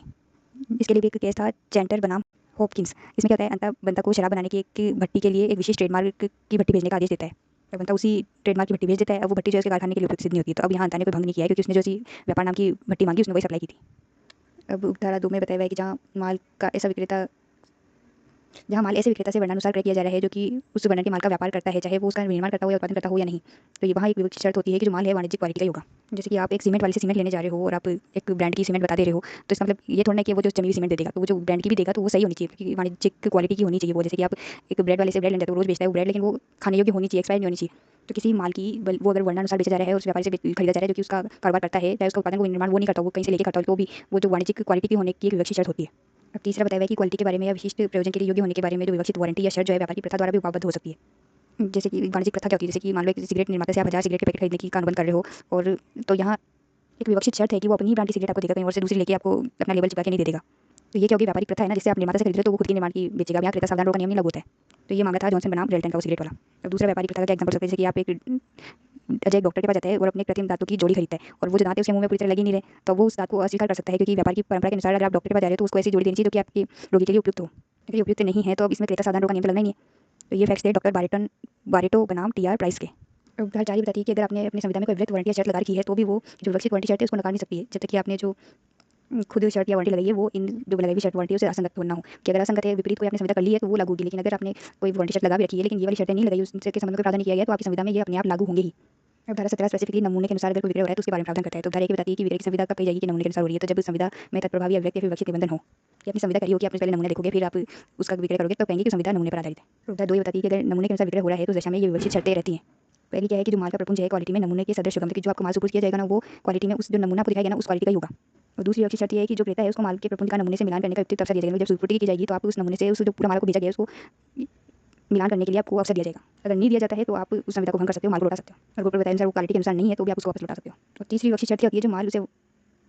अवाणिज्यिक बना देने वाली किसी ऐसी त्रुटि से मुक्त होगा जो कि नमूने के युक्तियुक्त परीक्षण से प्रकट नहीं हो रहा है। तो मान लो आप नमूने के अनुसार कोई चीज़ खरीद रहे हो, लेकिन उस नमूने को देखकर उसमें जो भी वो जो माल है वो खुद वाणिज्यिक रूप का है, लेकिन उसमें जो त्रुटि है ना वो आपको उसको देख के पता नहीं चल रही है, तो ये विवक्षित शर्त है कि उसमें कोई जो त्रुटि है ऐसी नहीं होगी जो कि आप युक्तियुक्त परीक्षा से नहीं जान सकते हो। और ऐसी त्रुटि बाद में अगर पता चलती है जो आपको नमूने को देख के नहीं पता चल रही थी, तो ये शर्त का भंग होगा और आप माल को लौटा सकते हो। जैसे कि संता ने अपने कार्यालय के जो चपरासी उनके लिए वर्दी बनाने के लिए कपड़ा नमूने के आधार पर खरीदा, मतलब नमूना देखा उसने और बता भी दिया था कि चपरासी के लिए आपको वो वर्दी बनानी है। अब वो कपड़ा नमूने के अनुसार तो है, लेकिन जब आप उसका बना रहे हो वर्दी तो उसमें कोई अदृश्य दोष ऐसे थे जिससे कि वर्दी नहीं बन पा रही, और वो जो दोष थे उस नमूने के देखकर पता नहीं चले थे, तो अब आप उस कपड़े को लौटा सकते हो। तो ये फैक्ट है जेम्स ड्रमंड एंड सन्स बनाम EV Van Ingen and company के। अब एक शर्त ऐसी भी है जो कि नेलो ने माल के विक्रय के निबंध में विवक्षित शर्त के रूप में मानी है, वो है कि जो भी खाद्य पदार्थ का विक्रय होता है ना तो वो उसकी पौष्टिकता से संबंधित विवक्षित शर्त होती है उसमें। इसका एक बात था फ्रोस्ट बनाम आइल्सबेरी डेयरी एंड कंपनी लिमिटेड। इसमें क्या होता है कि जो एक दुग्ध विक्रेता है वो एक व्यक्ति को दूध बेचता है, उस दूध में कुछ हानिकारक कीटाणु होते हैं जिससे कि जिस व्यक्ति ने उसको खरीदा उसकी पत्नी की मृत्यु हो जाती है। तो इस मामले में दुग्ध विक्रेता को क्षतिपूर्ति के लिए ठहराया गया था, क्योंकि यहाँ एक विवक्षित शर्त होती है कि जो दूध बेचने वाला है वो प्रयोग योग्य दूध बेचेगा, और दूध में कोई हानिकारक कीटाणु थे जिससे कि दूध पौष्टिक नहीं था, इसीलिए उसको ठहराया गया। ऐसे मामला व्रेन बनाम होल्ट का भी था। इसमें उसने एक व्यक्ति ने एक विशेष ब्रांड की बियर खरीदी, उसको पीने से उसको वो सदूषित थी जिससे वो बीमार हो गया, तो उस बार मालिक से क्षतिपूर्ति करवाई गई। पहले देखना है कि शर्त, अगर क्वेश्चन आ जाए कि शर्त और वारंटी में अंतर क्या है, तो पहला डिफरेंस है प्रकृति का, मतलब कि शर्त जो होती है वो किसी संविदा का मुख्य उद्देश्य होती है और ये आवश्यक होती है, और जबकि वारंटी जो होती है वो मुख्य उद्देश्य के समपार्श्विक या फिर सहायक होती है। और दूसरा डिफरेंस है महत्व का, मतलब कि अगर शर्त का पालन नहीं होता है ना तो वो जो संविदा है वो पूरी हुई भी नहीं मानी जाती है, लेकिन अगर वारंटी का पालन नहीं होता तो उससे संविदा पर कुछ ज़्यादा महत्व नहीं पड़ता है, उसका संविदा में ज़्यादा महत्व नहीं होता है, इसलिए संविदा पर कोई प्रभाव नहीं पड़ता है। तीसरा डिफरेंस है कि उपचार या परिणाम क्या होता है। अगर शर्त का भंग हो जाता है ना तो जो संविदा है उसी को भंग मान सकता है क्रेता, और जो उसने विक्रेता को मूल्य चुकाया है उसको वसूल कर सकता है वो, और साथ में अगर उसको क्षति होगी तो क्षति की पूर्ति भी करवा सकता है। लेकिन अगर वारंटी का भंग होता है ना तो क्रेता केवल क्षतिपूर्ति की मांग कर सकता है, वो अनुबंध को संविदा को भंग नहीं कर सकता और ना ही माल लौटा सकता है। चौथा डिफरेंस ये है कि जो शर्त भंग है उसको आश्वासन वारंटी का भंग माना जा सकता है, क्योंकि क्रेता के डिस्क्रिप्शन पर है वो शर्त भंग को वारंटी का भंग मानकर क्षतिपूर्ति ले ले और जो संविदा है उसको प्रवर्तित रहने दे।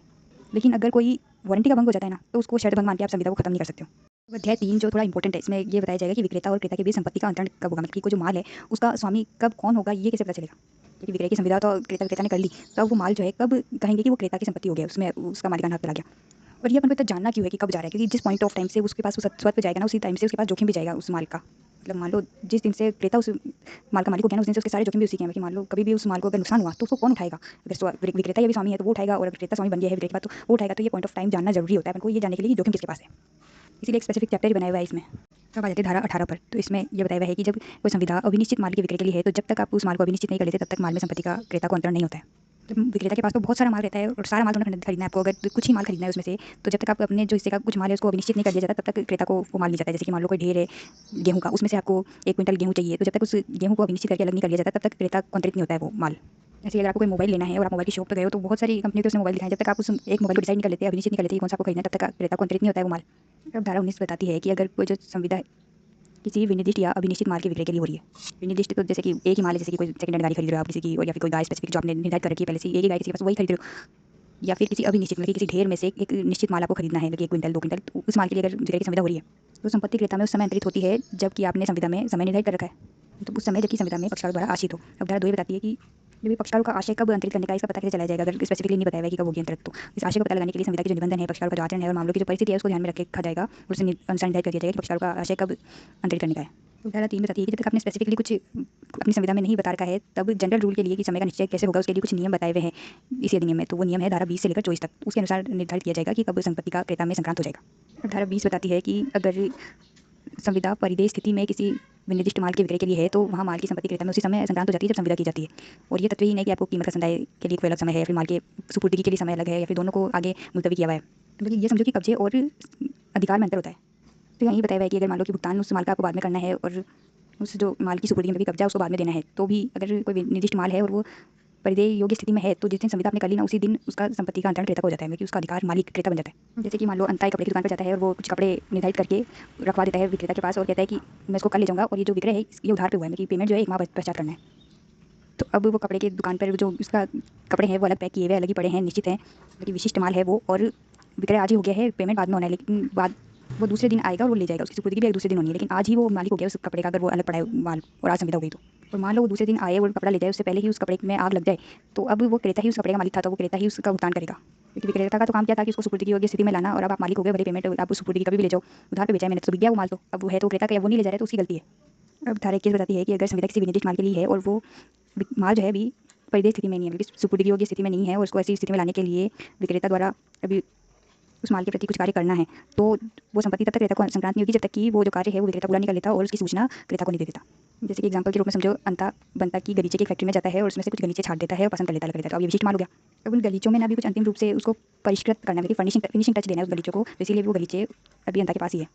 अब उन गलीचे का जो सारा काम है ना 1 जनवरी को 5 बजे पूरा हो जाता है और अंता उसी समय टेलीफोन करके बनता को सूचित कर देता है कि काम आपका पूरा हो गया है। तो जब ये जो संपत्ति का संक्रांत 1 जनवरी को 5 बजे ही हो गया है, जैसे उसने सूचना दे दी ना वैसे हो गया, अब वो क्रेता की हो गई। अब ऐसे सोचो कि संता ने बनता को अगर खेत के आगामी वर्ष में जो भी गेहूँ उगेगा उसको खरीदने का ठहराव किया है, तो अब बनता उस फसल को कटवाएगा, गेहूँ निकलवाएगा, फिर उसको बोरे में भरेगा, तब जाके वो परिधान योग्य स्थिति में आएगा। अब वो गेहूँ निकालने से पहले ही अगर खलिहान में आग लग जाए तो विक्रेता ही उस गेहूँ का मालिक, क्योंकि वो परिधान योग्य स्थिति में आया ही नहीं और उसकी सूचना विक्रेता को उसने दी नहीं, तो विक्रेता को ही नुकसान उठाना पड़ेगा। धारा 22 और एडवांस आती है कि मान लो कि जो संविदा है विनिर्दिष्ट माल के लिए विक्रय के लिए है और वो जो माल है वो परिदेय स्थिति में भी है, लेकिन फिर भी अभी विक्रेता को उस माल की कीमत का निर्धारण करने के लिए उस माल को तो तोलना है, मापना है, परखना है या फिर अन्य कोई कार्य करना है जिससे कि उसकी कीमत निर्धारित हो सके, तो संपत्ति तब तक क्रेता में नहीं जाती है जब तक कि वो कार्य या बात वो कर नहीं लेता विक्रेता और क्रेता को उसकी सूचना भी नहीं दे देता। जैसे सूचना देगा ना तब जाके वो संपत्ति उसमें जाएगी। जैसे कि एक व्यक्ति एक मंडी से गेहूँ के ढेर में से 1 क्विंटल गेहूँ खरीदने का ठहराव कर रहा है, तो जब तक वो दुकानदार गेहूँ के ढेर में से 1 क्विंटल गेहूँ को अलग नहीं कर लेता, उसकी सूचना अगले व्यक्ति को नहीं दे देता, तब तक माल का संक्रांत क्रेता को नहीं होगा, संपत्ति का संक्रांत। तो यहाँ क्या था, तोलना बाकी था उस गेहूँ को, तो जैसे ही तोल लोगे आप उसको सूचना दे दो। एक केस भी आया था शशि मोहन पाल बनाम नोबो क्रिस्टो, इसमें क्या हुआ था कि विक्रेता ने तो चावल जितने क्रेता को खरीदने थे उतने तोलकर अलग रख दिए थे और उसको सूचना भी दे दी थी, लेकिन जो क्रेता था वो उसको पुनः तोलना चाह रहा था और वो 20 टन चावल तो तोल कर हटा लेता है, लेकिन फिर बाद में उस गोदाम में अचानक आग लग जाती है। तो यहाँ ये क्वेश्चन था कि अब किसका है, तो जैसे ही चावलों को तोलकर विक्रेता ने हटा दिया, उसकी सूचना दे दी ना, वैसे ही क्रेता उसका मालिक हो गया। वो क्रेता अपनी तसल्ली के लिए वापस उसको तोल रहा है तो उसमें उसकी गलती है, तो ये निर्धारित किया गया था कि जो क्रेता है वो उत्तरदायी होगा नुकसान के लिए। अब धारा 23 समझने से पहले 2 वर्ड समझ लो। अनिश्चित माल क्या होता है? अनिश्चित माल वो होता है जो कि अभी जब इस विक्रय की संविदा हो रही है ना उस समय उस माल को पहचाना या फिर तय नहीं किया हुआ है। ये संविदा हो रही है तब वो माल या तो ढेर में है या फिर दुकान में पड़ा है, ऐसे ही एक जब निश्चित करके अलग कर लिया जाता है ना कि हाँ ये क्रेता को दे बेचना है, तब वो निश्चित हो जाता है। लेकिन जब वो अपने ढेर में पड़ा ही है ना तब वो होता है अनिश्चित माल। और भावी माल क्या होता है? जब वो माल विक्रय का जो संविदा हो रही है उसके बाद विक्रेता द्वारा निर्मित या उत्पादित किया जाना है या फिर प्राप्त किया जाना है। तो ये जो अनिश्चित माल फिर भावी माल होता है ना उसका तो वर्णन के आधार पर ही विक्रय होता है, मतलब कि अपन कॉन्ट्रैक्ट कर रहे हैं आज ही तो अपन तो अपने देखा थोड़ा ना है वो माल को, मतलब अनिश्चित माल है तो देखा भी है लेकिन निश्चित तो नहीं है ना कि क्रेता का कौन सा माल है, स्पेसिफिक विशिष्ट रूप से वो तय नहीं है कि ये माल उसका है। तो ऐसे माल की संपत्ति क्रेता में कब जाती है? तो ऐसे माल को सुपुर्द संपत्ति अंतरित करने के लिए कुछ कंडीशन पूरी होनी चाहिए। पहला तो क्रेता या विक्रेता द्वारा उस संविदा के अनुसार उस माल का विनियोजन किया जाना चाहिए। मतलब मान लो माल अनिश्चित है तो या तो क्रेता उस माल में से अपने को लेना है जो छाट ले, जैसे कि आप आलू वगैरह लेने जा रहे हो तो उसमें छाट लो, आप खुद उसका विनियोजन कर लो, फिर विक्रेता करके दे दे आपको विनियोजन। तो विनियोजन होना चाहिए अनिश्चित माल का। अगर भावी माल है तो जैसी संविदा है उसके अनुसार उसका विनियोजन हो जाना चाहिए। मान लो फसल काट के उसको बोरी में भरना है तब उसका विनियोजन हो जाएगा भावी माल का। जैसी संविदा है उसके अनुसार उसका विनियोजन होना चाहिए, भले वो क्रेता करे चाहे विक्रेता करे। फिर दूसरा है ये जो विनियोजन है दूसरे पक्ष की सहमति से होना चाहिए। जैसे कि आलू का एग्जांपल ले लो, जैसे कि वो विक्रेता खुद उसको विनियोजित करे कि नहीं ये वाला दूंगा, ये नहीं हो सकता है। जब मैं उसको ज़्यादा दे रही हूँ कि हाँ तू छाट के अलग कर ले, तभी वो कर सकते हैं। तो मेरे को चाहिए कि नहीं मैं खुद छाटूंगी अपने आलू, तो ये सहमति होनी चाहिए दोनों पक्षों की। मैं चाहूँ कि नहीं मैं छाटूँ, तो कोई होते हैं ना अपन जो सस्ते दाम पर ठेलों से लेते हैं आम वगैरह, तो कहते हैं कि नहीं इसमें खराब भी जाएंगे मैं ही छाटूंगा, तो ये दोनों चीज़ें ना सहमति से होनी चाहिए दूसरे की। तो सहमति भी हो गई, मान लो अब आ गया थैली में आपका आम या आलू। अब तीसरी कंडीशन है कि वो जो विनियोजन है माल के वर्णन के अनुरूप होना चाहिए, जिसकी अपन ने संविदा की थी। जैसे कि आप उस आम वाले को बोल के गए कि 5 थैलियों में 1-1 किलो अलग अलग तौल के रखना, तो वो जो विनियोजन है ना संविदा के अनुसार ही होना चाहिए। वो 5 थैलियों में अलग अलग करके रखेगा ना, तभी होगा आपका आम विनियोजन पूरा। और चौथा है कि वो जो विनियोजित माल है वो सुपूर्ति योग्य स्थिति में, मतलब कि परिदेय स्थिति में होना चाहिए, मतलब कि उसको थैलियों में पैक कर दिया होना चाहिए प्रॉपर कि हाँ ले जाओ बस। ये नहीं कि 5-5 किलो की थैलियाँ बना के अलग अलग रख दी तो लेके कैसे जाएगा उठा के कोई। और पाँचवा है ये जो माल का विनियोजन है बिना शर्त के होना चाहिए। जैसे कि उसने थैलियों में पैक करके रख तो दिया, लेकिन ये कंडीशन लगा रखी है कि जब तक पैसे दे दोगे तब ले जाना इसको। तो ये अशर्त विनियोजन होना चाहिए, मतलब कि वो जब ले जाके रखे यहाँ ले जाओ। अगर कोई शर्त लगा रखी है ना उसने कि ये कर दोगे काम तब देके दूंगा मैं, तो शर्त लग गई तो क्रेता को अंतरित नहीं होगी वो संपत्ति। बिना शर्त के विनियोजित करके रखा हुआ है ना माल, तब जाके अपन कहेंगे कि हाँ उस माल अब क्रेता में चला गया। तो जैसा आपने बताया वर्णन के अनुसार उसने उस माल को इकट्ठा करके 5 थैलियों में रख दिया बिना शर्त लगाए कि ले जाओ इसको, तो अब वो माल आपका हो गया। अब उसमें अगर उसको कोई चुरा के उठा के ले जाए तो आपका रिस्क है। लेकिन उसने अगर रख रखा है माल को अपने पास और कह रखा है कि पैसे दे दोगे तो ले जाना, तो यहाँ उसने शर्त लगा दी, तो अब अगर उस माल को चुरा ले जाता है तो विक्रेता का वही नहीं, कुछ पैसे देगा उसका होगा तो माल। तो उदाहरण 2 बताती है कि अगर भाग को परिधान कर दिया विक्रेता ने तो क्या परिणाम होगा। जैसे कि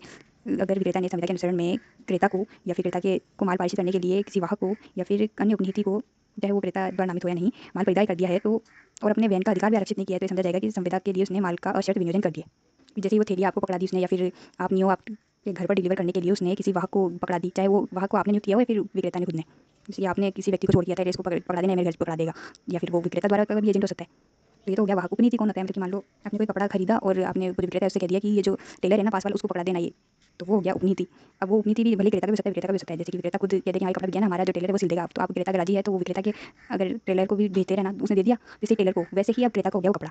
तो यहाँ बस ये बताया हुआ है कि जैसे ही आपने माल को अगर परिधान कर दिया ना तो ये मान लिया जाएगा कि आपने अशर्त विनियोजन कर दिया उस माल का। Oriental fire and general insurance company limited बनाम यूनियन ऑफ इंडिया का मामला था। तो इस मामले में क्या था, एक व्यक्ति ने दूसरे व्यक्ति को माल FOR शर्त, ये शर्तें जो क्या होती है अपन पढ़ेंगे, जो जलवान वाले मामले में ये शर्तें होती है, इसमें शर्त पर बेचा। और क्योंकि अपन जब भेजते हैं ना रेल से, जब किसी वाहक से, तो ये शर्तें लगा के भेजते हैं, ये अलग अलग होती है, पढ़ लेंगे बाद में। तो उसने भेजा FOR शर्त पर और रेल से बुक करवाया उस माल को, और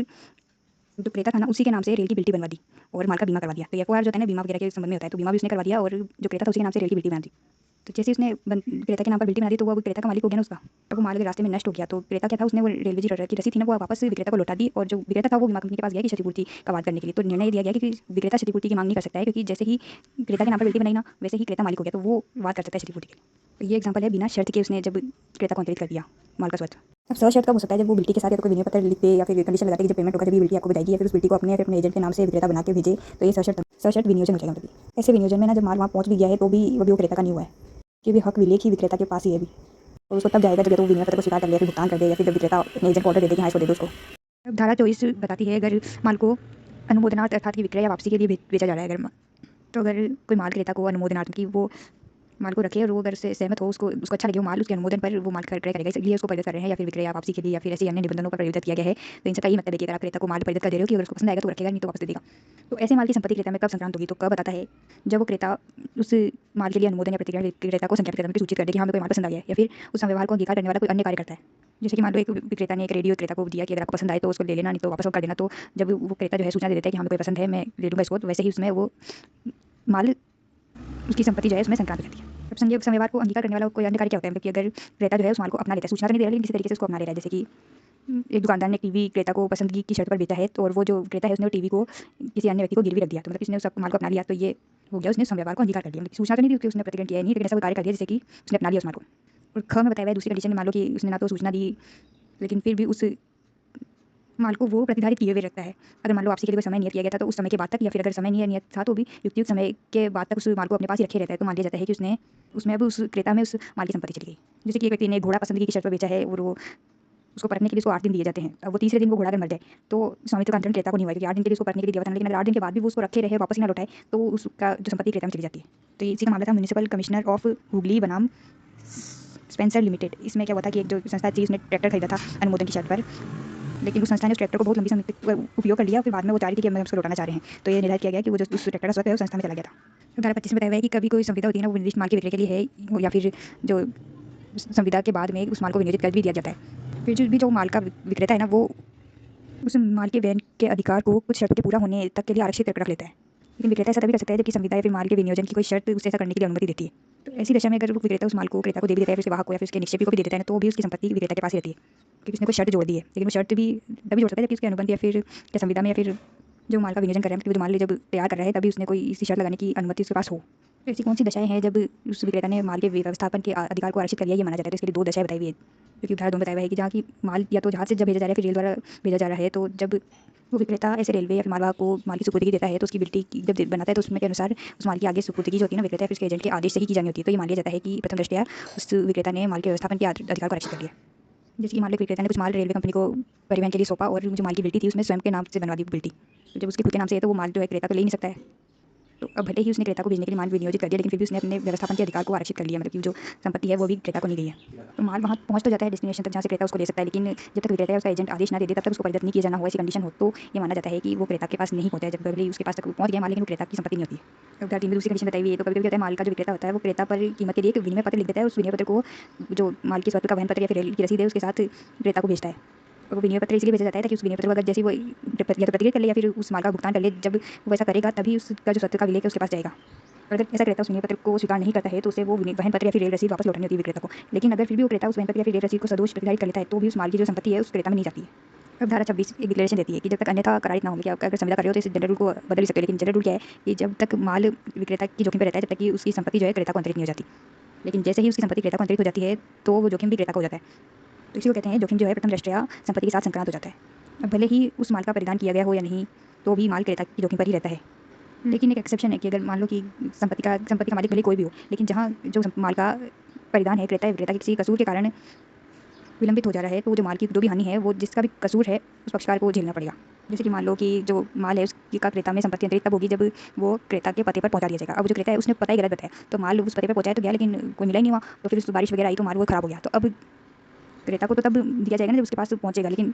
क्रेता की गलती उसने पता गलत दे दिया तो अब क्रेता ही उस माल का जो नुकसान उसको उठाएगा, भले ही संपत्ति उसमें निहित नहीं हुई। और दूसरा तंत्र बताया हुआ है कि ये धारा उस बात पर कोई प्रभाव नहीं डालेगी कि क्रेता और विक्रेता के उन कर्तव्यों और दायित्वों पर प्रभाव डालेगी जो कि दूसरे पक्षकार के माल के उपनीति के नाते उसके हैं। जैसे कि मान लो एक क्रेता है, उसके पास विक्रेता का कुछ माल पड़ा है और अभी तो उनके बीच में कोई संविदा नहीं हुई, तो वो क्रेता जो है उपनीति के रूप में काम कर रहा है, उसकी देखभाल करने के लिए रखी गई विक्रेता उसके पास माल। बाद में क्रेता और विक्रेता संविदा कर लेते हैं कि ये माल मेरे को 10 तारीख को बेच देना यार। जब तक 10 तारीख नहीं आएगी तब तक तो वो निक्षेप ग्रहीता के रूप में काम कर रहा है ना क्रेता, तो उसको उसकी ड्यू केयर एंड अटेंशन के साथ उसको रखना होगा। उसका जो कर्तव्य दायित्व एक निक्षेप ग्रहीता के रूप में है या उपनीति के रूप में जो भी कर्तव्य दायित्व उनके होते हैं उनको निभाने पड़ेंगे। अब है धारा 27, ये एक सिद्धांत पर आधारित है, nemo dat quod non habet. तो न्यायाधीश बिलीस ने ये कहा था कि कोई भी व्यक्ति अपने स्वयं की स्वामित्व के अधिकार से अधिक अच्छा स्वामित्व अधिकार दूसरे को प्रदान नहीं कर सकता है। तो धारा 27 भी इसी सिद्धांत पर आधारित है कि अब इस अधिनियम में फिर तत्सम प्रवर्त विधि में कोई बंद है तो उसको ध्यान में रखते हुए, लेकिन अगर उसमें कुछ अलग प्रावधान है तो वो है। लेकिन सामान्य रूल क्या है कि जहाँ कोई माल ऐसे व्यक्ति द्वारा बेचा जा रहा है जो कि उसका स्वामी नहीं है और वह उसके स्वामी के अधिकार अथवा सहमति के बिना उसे बेच देता है तो क्रेता उस माल पर विक्रेता से अच्छा स्वामित्व प्राप्त नहीं कर सकता। लेकिन इसके दो एक्सेप्शन भी है, जो कि एक तो यही अगली लाइन में बताया हुआ है। जब माल का जो वास्तविक स्वामी है कोई ऐसी बात कहता है, ऐसा आचरण करता है जिससे कि दूसरे व्यक्ति को विश्वास हो जाए कि जो विक्रय कर रहा है व्यक्ति उसको उस माल को बेचने का अधिकार है, और जो क्रेता है उस बात और आचरण पर विश्वास करते हुए माल खरीद लेता है, तो उस क्रेता को विक्रेता से अच्छा स्वत्व प्राप्त होगा। जैसे कि अंता के पास बंता की एक हाथ घड़ी है। अब अंता उस हाथ घड़ी को संता को बेचने का प्रस्ताव कर रहा है बंता के ही सामने, और बंता कुछ नहीं बोल रहा। अब संता उस घड़ी को खरीद लेता है। अब यहाँ भले ही अंता को घड़ी का स्वामित्व नहीं था, लेकिन संता को अच्छा स्वामित्व प्राप्त हो जाएगा, क्योंकि बंता ने अपने आचरण से प्रकट किया कि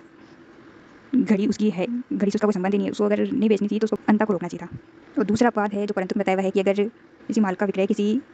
वाणिज्यिक अभिकर्ता मतलब व्यापारिक एजेंट द्वारा किया जा रहा हो और उस एजेंट के पास उस माल का जो अधिकार है स्वतः कब्जा है, या फिर उस एजेंट के पास उस माल के स्वत्व के प्रलेख हैं और ये दोनों स्वामी की सहमति से उसके पास है, उसने जबरदस्ती या कपट करके इन लोगों को प्राप्त नहीं किया, और उस एजेंट ने उस माल को व्यापार के सामान्य प्रक्रिया में बेचा है, और अगला है कि माल के स्वामी ने उस एजेंट को माल के विक्रय के लिए स्पष्ट रूप से अधिकृत किया हो, और उसके बाद अगर कोई क्रेता उस माल को सद्भावना से खरीद लेता है और क्रेता को ये जानकारी नहीं होनी चाहिए कि एजेंट को उस माल को बेचने का अधिकार नहीं है, तो उस क्रेता को अच्छा स्वत्व प्राप्त हो जाता है। जैसे कि अंता अपनी कार बंता को, जो कि एक एजेंट है, 1 लाख रुपये से कम में नहीं बेचने के लिए सौंपता है, लेकिन वो जो बनता है उस कार को 80,000 रुपये में संता को बेच देता है। तो अब संता ने तो सद्भाव से उस कार को खरीद लिया, तो अब जो सारी ऊपर कंडीशन बताई वो पूरी हो रही है, क्योंकि स्वत्व भी है, उसका प्रलेख वगैरह भी है उसके पास, और जो स्वामी है उसने अधिकृत भी कर रखा था उसको बेचने के लिए, और जो बेचने वाला वो एजेंट है तो उसका कार्य भी है, सामान्य प्रक्रिया है उसको कार वगैरह बेचने का। तो ये फैक्ट्स थे फोक्स बनाम किंग के। अब एक और दूसरा मामला है कि एक व्यक्ति कार के दलाल को अपनी कार ये कहकर सौंपता है कि वो ज्ञात करके बताए कि इस कार को कितने में बेचा जा सकता है, लेकिन वो एजेंट क्या करता है कपट से उस कार को किसी व्यक्ति को बेच देता है, और कपट से ही उस कार के जो रजिस्ट्रेशन के प्रमाण पत्र को भी उस जो जिस व्यक्ति ने उस एजेंट को नियुक्त किया था उसको उससे प्राप्त कर लेता है। तो अब इस कार का जो क्रेता है ना वो अच्छा स्वत्व प्राप्त नहीं करेगा, क्योंकि एजेंट था उसको बेचने का अधिकार नहीं था, उसने कपट से प्रमाण पत्र प्राप्त किया है। तो ये फैक्ट्स थे पियर्सन बनाम रोज एंड यंग लिमिटेड के। तो धारा 28 भी इसी का एक एक्सेप्शन है, कि अगर कोई माल है जो संयुक्त स्वामियों का है और उसमें से किसी एक सहस्वामी के कब्जे में वो माल है, लेकिन वो बाकी के जो सहस्वामी ना उसकी अनुज्ञा से होना चाहिए उसके कब्जे में, और जिसके कब्जे में वो माल है वो उसको किसी व्यक्ति को अंतरित कर देता है, और जो क्रेता है वो उसको सद्भावपूर्वक क्रय कर लेता है, और उसको ऐसी सूचना नहीं थी कि उस विक्रेता को उसके विक्रय का अधिकार नहीं है, तो उस क्रेता को अच्छा स्वत्व मिल जाएगा। जैसे कि कार है अंता बंता दोनों ने पैसे लगा के खरीदी, लेकिन अंता उसको यूज़ करता है हमेशा, तो बाकी के लोगों को ये लगता है कि अंता की है, और अंता ने उसको संता को बेच दिया, तो संता ने सभी विश्वास से उसको खरीद दिया कि उसको बेचने का अधिकार है, तो अब वो अच्छा स्वामित्व ही प्राप्त करेगा उससे। अब धारा 29 का एक और एक्सेप्शन है जहाँ की विक्रेता ने माल जिस माल को बेच रहा है उसको उसने किसी शून्यकरणीय संविदा के अधीन उसका कब्जा प्राप्त किया है। तो शून्यकरणीय संविदा का मतलब भारतीय संविदा अधिनियम 1872 की धारा 19 या 19 में मतलब कि वो जो संविदा है उत्पीड़न अनुचित प्रभाव कपट या मिथ्या वर्णन के द्वारा उसने विक्रेता ने उस माल को किसी से ऐसे कब्जा प्राप्त किया है कपट वगैरह करके। तो अगर ऐसा विक्रेता किसी को बेचता है तो वो कब अच्छा स्वाद प्राप्त कर लेगा विक्रेता, तो उसकी कंडीशन है माल तो पहले बात तो विक्रेता के अधिकार में होना चाहिए। पहले उसने कपट करके उस माल को प्राप्त किया लेकिन उसके अधिकार में वो माल है और वो माल उसने किसी व्यर्थनीय संविदा से प्राप्त किया है, मतलब कि दूसरे पक्षकार की स्वतंत्र सहमति से प्राप्त नहीं किया है। और जो पीड़ित पक्षकार था जिसे उस विक्रेता ने माल प्राप्त किया था उसने उस अनुबंध को निरस्त अभी तक नहीं किया है। और चौथा है जो अब उस विक्रेता से माल क्रय कर रहा है ना, उस विक्रेता ने उस स्वत्व के दोष की कोई जानकारी नहीं हो उसको और वो सद्भावना से उस माल को खरीद ले तो उसे अच्छा स्वाद प्राप्त हो जाता है। इसका ऐसे एग्जाम्पल जैसे कि अंता ने पिस्तौल से मार डालने की धमकी देकर बंता की पत्नी से सोने का 2 लाख का हार 2000 में खरीद लिया। अब बंता अंता के विरुद्ध कोई कार्रवाई करता इससे पहले ही अंता उस हार को संता को बेच देता है। तो अब संता ने तो उसको सद्भावपूर्वक खरीद लिया, उसको पता नहीं था कि उसने ऐसे फ्रॉड करके या धमका के उस हार को खरीदा है। तो अब संता को अच्छा अधिकार मिल गया उस संपत्ति पर। अब लास्ट सेक्शन धारा 30 में दिया गया है कि जहाँ किसी व्यक्ति ने कोई माल विक्रय कर दिया फिर भी उसके पास उस माल का या फिर उस माल के हक के दस्तावेज का कब्जा पड़ा है और अब ऐसा व्यक्ति जो है या फिर उसका जो वाणिज्यिक अभिकर्ता है उस माल को या फिर उसके हक के दस्तावेज किसी को या तो विक्रय कर दे, गिरवी कर दे या फिर अन्य रूप से बयान कर दे, तो जिस व्यक्ति ने उस माल को प्राप्त किया है वो अगर उसको सद्भावपूर्वक पहले से उसके विक्रय की सूचना के बिना प्राप्त कर लेता है तो उसका वही प्रभाव होगा। मान लो कि उसके परिधान या फिर अंतरण करने वाले व्यक्ति माल के स्वामी द्वारा वैसा करने के लिए अभिव्यक्त है प्राधिकृत था। जो कि आप कपड़े की दुकान पर गए और आपने कपड़े खरीदे और उसको वहीं रख के चले गए कि मार्केट को काम करके वापस ले जाऊंगा और वो जो विक्रेता है या फिर उस विक्रेता के जो दुकान को कार्य करने वाला है उस कपड़े को किसी और को बेच देता है। तो अब ये समझा जाएगा कि जो पहले आपने जो क्रेता था ना उसने प्राधिकृत कर रखा था जो वापस पुनः विक्रय कर रहा है ना विक्रेता उसको कि हाँ मेरे माल को वापस बेच देना। और धारा 2 एक और सिचुएशन बताती है कि मतलब मान लो किसी व्यक्ति के पास माल उसने क्रय किया और उस क्रेता के पास उस जो विक्रय का करार है उसके अधीन उस माल का या फिर उस माल के दस्तावेज का कब्जा है और वो विक्रेता की सम्मति से उसके पास है। अब मान लो अभी तो विक्रय पूरा नहीं हुआ लेकिन फिर भी वो क्रेता अगर या फिर उसका कोई वाणिज्यिक अभिकर्ता उस माल को या फिर उसके हक के दस्तावेज को या तो वापस विक्रय कर दे या फिर गिरवी कर दे, अन्य बयान कर दे और जो प्राप्त कर रहा है उस माल को उसे वो सद्भावपूर्वक कार्य कर रहा है, उससे उस मूल विक्रेता के जो धारणाधिकार या अन्य अधिकार की सूचना उस पर नहीं है, तो इस पुनः विक्रय का ये प्रभाव रहेगा। मतलब कि मान लो जो मूल विक्रेता था उसका कोई धारणाधिकार या अधिकार उस पर नहीं था। मतलब मान लो विक्रेता की सम्मति से क्रेता के पास वो माल है तो सही, लेकिन मान लो अगर क्रेता भुगतान नहीं करता है तो विक्रेता का अधिकार है ना उस माल को वापस ले लेने का, लेकिन अगर उस क्रेता ने वापस विक्रय कर दिया तो अब वो धारणाधिकार खत्म हो गया समझ जाएगा। अब ये तो हो गई बैक तक की बात, लेकिन अब कुछ और समझते हैं जैसे कि मान लो अगर किराए क्रय पद्धति से अगर किसी क्रेता ने किसी माल को खरीदा है तो किराए क्रय क्या होता है, जब तक वो किस्त देता है तो वो किराए की तरह होती है, जैसे लास्ट किस्त देता है तब वो मालिक बनता है। तो अगर किराए क्रय पद्धति से क्रेता ने कोई माल खरीदा तो क्या उसको बेच सकता है तो अगला क्रेता अच्छा स्वाद प्राप्त करेगा? नहीं, क्योंकि जो किराए क्रय होता है ना उसमें वो मालिक होता ही नहीं है, वो जब तक किराया किस्त दे रहा है ना तब तक वो किराएदार की तरह काम कर रहा है उसके। तो ऐसा जो क्रेता होता है वो अच्छा स्वाद तो नहीं प्राप्त करता है। लेकिन यहीं अगर माल किस्तों में भुगतान की शर्त पर बिकता है, मतलब मान लो कि किराए क्रय में तो क्या ही होता है, कंडीशन ये होती है कि वो किस्तों की तरह भुगतान हो रहा है, जब लास्ट किस्त होगी तब आप मालिक बनोगे, लेकिन किराए वो उसको किराए क्रय कहते हैं। लेकिन अगर अपन नॉर्मल कंडीशन लगाते हैं कि माल मैं आज खरीदूंगी लेकिन इसका भुगतान किस्तों में करूंगी तो वो किराए क्रय नहीं होता है, क्योंकि उस माल की मालिक मैं आज ही बन गई हूँ, बस पेमेंट में किस्तों में करने की सुविधा मेरे को विक्रेता दे रहा है। अब मैं किस्तों में भुगतान कर रही हूँ तो मैं तो आज मालिक बन गई ना, तो मैं किसी और को ये माल बेच सकती हूँ। ये दोनों डिफरेंस है किराए क्रय में और किस्तों में विक्रय में। तो अगर किस्तों पर कोई माल बिकता है ना तो उसका जो क्रेता होता है अगला वो सद्भावपूर्वक अगर खरीदता है तो उसको अच्छा स्वाद मिलता है। ये निर्णय किया गया था नारायण बनाम लक्ष्मी के मामले में। और जो यहाँ तक एक्सेप्शन बताए हुए हैं ना कि कोई व्यक्ति मालिक ना होते हुए भी माल बेच सकता है तो भी क्रेता को अच्छा स्वाद प्राप्त होगा, इसके और भी एक्सेप्शन है। जैसे कि इसी अधिनियम की धारा 54 में भी एक और एक्सेप्शन दिया हुआ है, अगर आदत विक्रेता उसका विक्रय करता है कि कोई ऐसा विक्रेता है जिसके पास अभी माल आपका पड़ा है लेकिन जो क्रेता है उसके जो माल का भुगतान है पूरा नहीं कर पा रहा है, तो पहली दिवालिया हो जा रहा है, पूरा भुगतान नहीं कर पा रहा है, तो उस विक्रेता को अधिकार हो जाता है, वो आदत विक्रेता हो जाता है कि वो माल को बेच सकता है। तो ये कॉन्सेप्ट भी अपन चौपन में पढ़ेंगे। तो वो जो विक्रेता बेचता है ना तो भी उस विक्रेता से अगर कोई क्रेता खरीदेगा तो उसको अच्छा स्वाद मिलेगा। और ऐसे ही एक कॉन्सेप्ट अपन कॉन्ट्रैक्ट एक्ट में पढ़ के हैं धारा 169 में, अगर खोए हुए माल का प्राप्तकर्ता को भी कभी अधिकार होता है कि वो उस माल को बेच दे। जैसे कि कोई खोए हुआ माल को मिला लेकिन उसका वास्तविक स्वामी को अगर उचित प्रयास करने पर भी नहीं मिल रहा है, या फिर विक्रय को वैध होने के लिए 3 कंडीशन पूरी होनी चाहिए इसमें, वो तो वास्तविक स्वामी मिल नहीं रहा है और वो जो माल है उस प्रकृति का उसको सामान्य बेचा जा सकता है। और तीसरी कंडीशन है कि अगर मिल भी जाए मालिक तो वो खर्चा आपको नहीं चुका रहा है, तो आप अगर खर्चा नहीं चुका रहे तो उसके लिए 2 कंडीशन में आप बेच सकते हो। या तो आपने वो खर्चा नहीं चुका रहे इसलिए उस माल को रखा है, लेकिन अब वो माल जो है उसका मूल्य अधिकांश टाइम नष्ट होने वाला है, फिर आपने उस स्वामी को ढूंढने में जो है 2/3 भाग जितना खर्चा कर दिया उस माल के मूल्य का, तो आप उसको बेच सकते हो। ये तो कोई कॉन्ट्रैक्ट की बात, इसको अपन कॉन्ट्रैक्ट में समझोगे तो अच्छे से समझ में आ जाएगा वापस। लेकिन बस याद रखो कि कोई भी माल का अगर प्राप्त करता है किसी व्यक्ति को माल बेच देता है तो वो भी अच्छा स्वाद प्राप्त कर लेता है। और इसके अलावा अगर गिरवीग्राही है, उसने अपने माल को गिरवी रख रखा है, आप भुगतान नहीं करोगे तो वो आपके माल को बेच सकता है, तो उसको जो खरीदेगा वो भी अच्छा स्वाद प्राप्त करेगा। ऐसे ही एक राजकीय प्रापक होता है, क्योंकि अगर आप दिवालिया हो गए हो तो वो आपके सारे माल को इकट्ठा करके उसको बेचेगा, तो जो उस राजकीय प्रापक है तो उसको भी आपके माल को बेचने का अधिकार आ जाता है, भले ही वो मालिक नहीं है। अब आ जाते हैं अध्याय 4 पर, इसमें है संविदा का पालन कैसे होगा। तो धारा 31 बताती है कि विक्रेता और क्रेता के कर्तव्य क्या है। तो विक्रेता का कर्तव्य है कि वो माल का परिधान कर दे और क्रेता का कर्तव्य है कि उस माल को प्रतिग्रहित करे और उस माल के लिए संदाय कर दे विक्रय की संविदा के निबंधनों के अनुसार, कि उस माल का भुगतान कर दे। अब धारा 32 बताती है कि जब तक अन्यथा करार न हो तब तक कि ये जो संदाय और परिदाय है ये दोनों समवर्ती शर्तें, मतलब भुगतान और माल का परिधान दोनों समवर्ती शर्तें हैं। लेकिन विक्रेता तैयार और रजामंद होना चाहिए कि जैसे ही क्रेता मुझे पेमेंट कर देगा मैं उस माल का परिधान कर दूंगा, और क्रेता भी ऐसे ही तैयार और रजामंद होना चाहिए कि जैसे मेरे को माल मिल जाएगा मैं भुगतान कर दूंगा। तो ये अन्यथा करार क्या हो सकता है, अब अपन करार करके ये भी निश्चित कर सकते हैं कि भाई पेमेंट पहले होगा फिर उसके बाद में किसी एक निश्चित तारीख को उसका परिधान किया जाएगा, या फिर आप उधार में भी माल बेच सकते हो, मतलब आज परिधान कर दो और माल का भुगतान बाद में करना हो। तो ये तो आपकी संविदा पर निर्भर करता है, लेकिन जनरल रूल तो यही है कि मैं माल देने के लिए तैयार हूँ और आप भुगतान करने के लिए तैयार हो। अब धारा 33 बताती है कि ये परिधान किया कैसे जाएगा। तो विक्रेत माल का परिधान ऐसे किसी भी काम से किया जा सकता है जिससे के बारे में पक्षकारों ने करार किया हो, और ये जो कार्य है परिधान माना जाएगा अगर उससे क्रेता को या फिर उसके प्राधिकृत व्यक्ति को कब्जा प्राप्त हो जाता है माल का। तो तो मतलब परिधान कराया कैसे जा सकता है, कोई भी कार्य करके कैसे परिधान होता है, तो 3 तरीके से हो सकता है किसी माल का परिधान। तो वास्तविक सुपुर्दगी से, या तो सांकेतिक सुपुर्दगी से, या फिर रचनात्मक सुपुर्दगी से। अब ये होते क्या है, वास्तविक सुपुर्दगी मतलब कि आप माल उठाओ और या तो उसके क्रेता या फिर उसके एजेंट को दे दो। तो ये भौतिक सुपुर्दगी हो गई, मतलब कि वो जो क्रेता है उस माल को हाथ में लेकर एक सूंघ छू सकता है, इसको कहते हैं वास्तविक सुपुर्दगी। और दूसरी होती है सांकेतिक सुपुर्दगी, मतलब कि आपने उस माल को उठा के किसी को नहीं दिया, लेकिन विक्रेता ने कोई ऐसा कार्य किया जिससे कि उस माल का जो अधिकार है वो क्रेता के पास चला गया। जैसे कि वो जो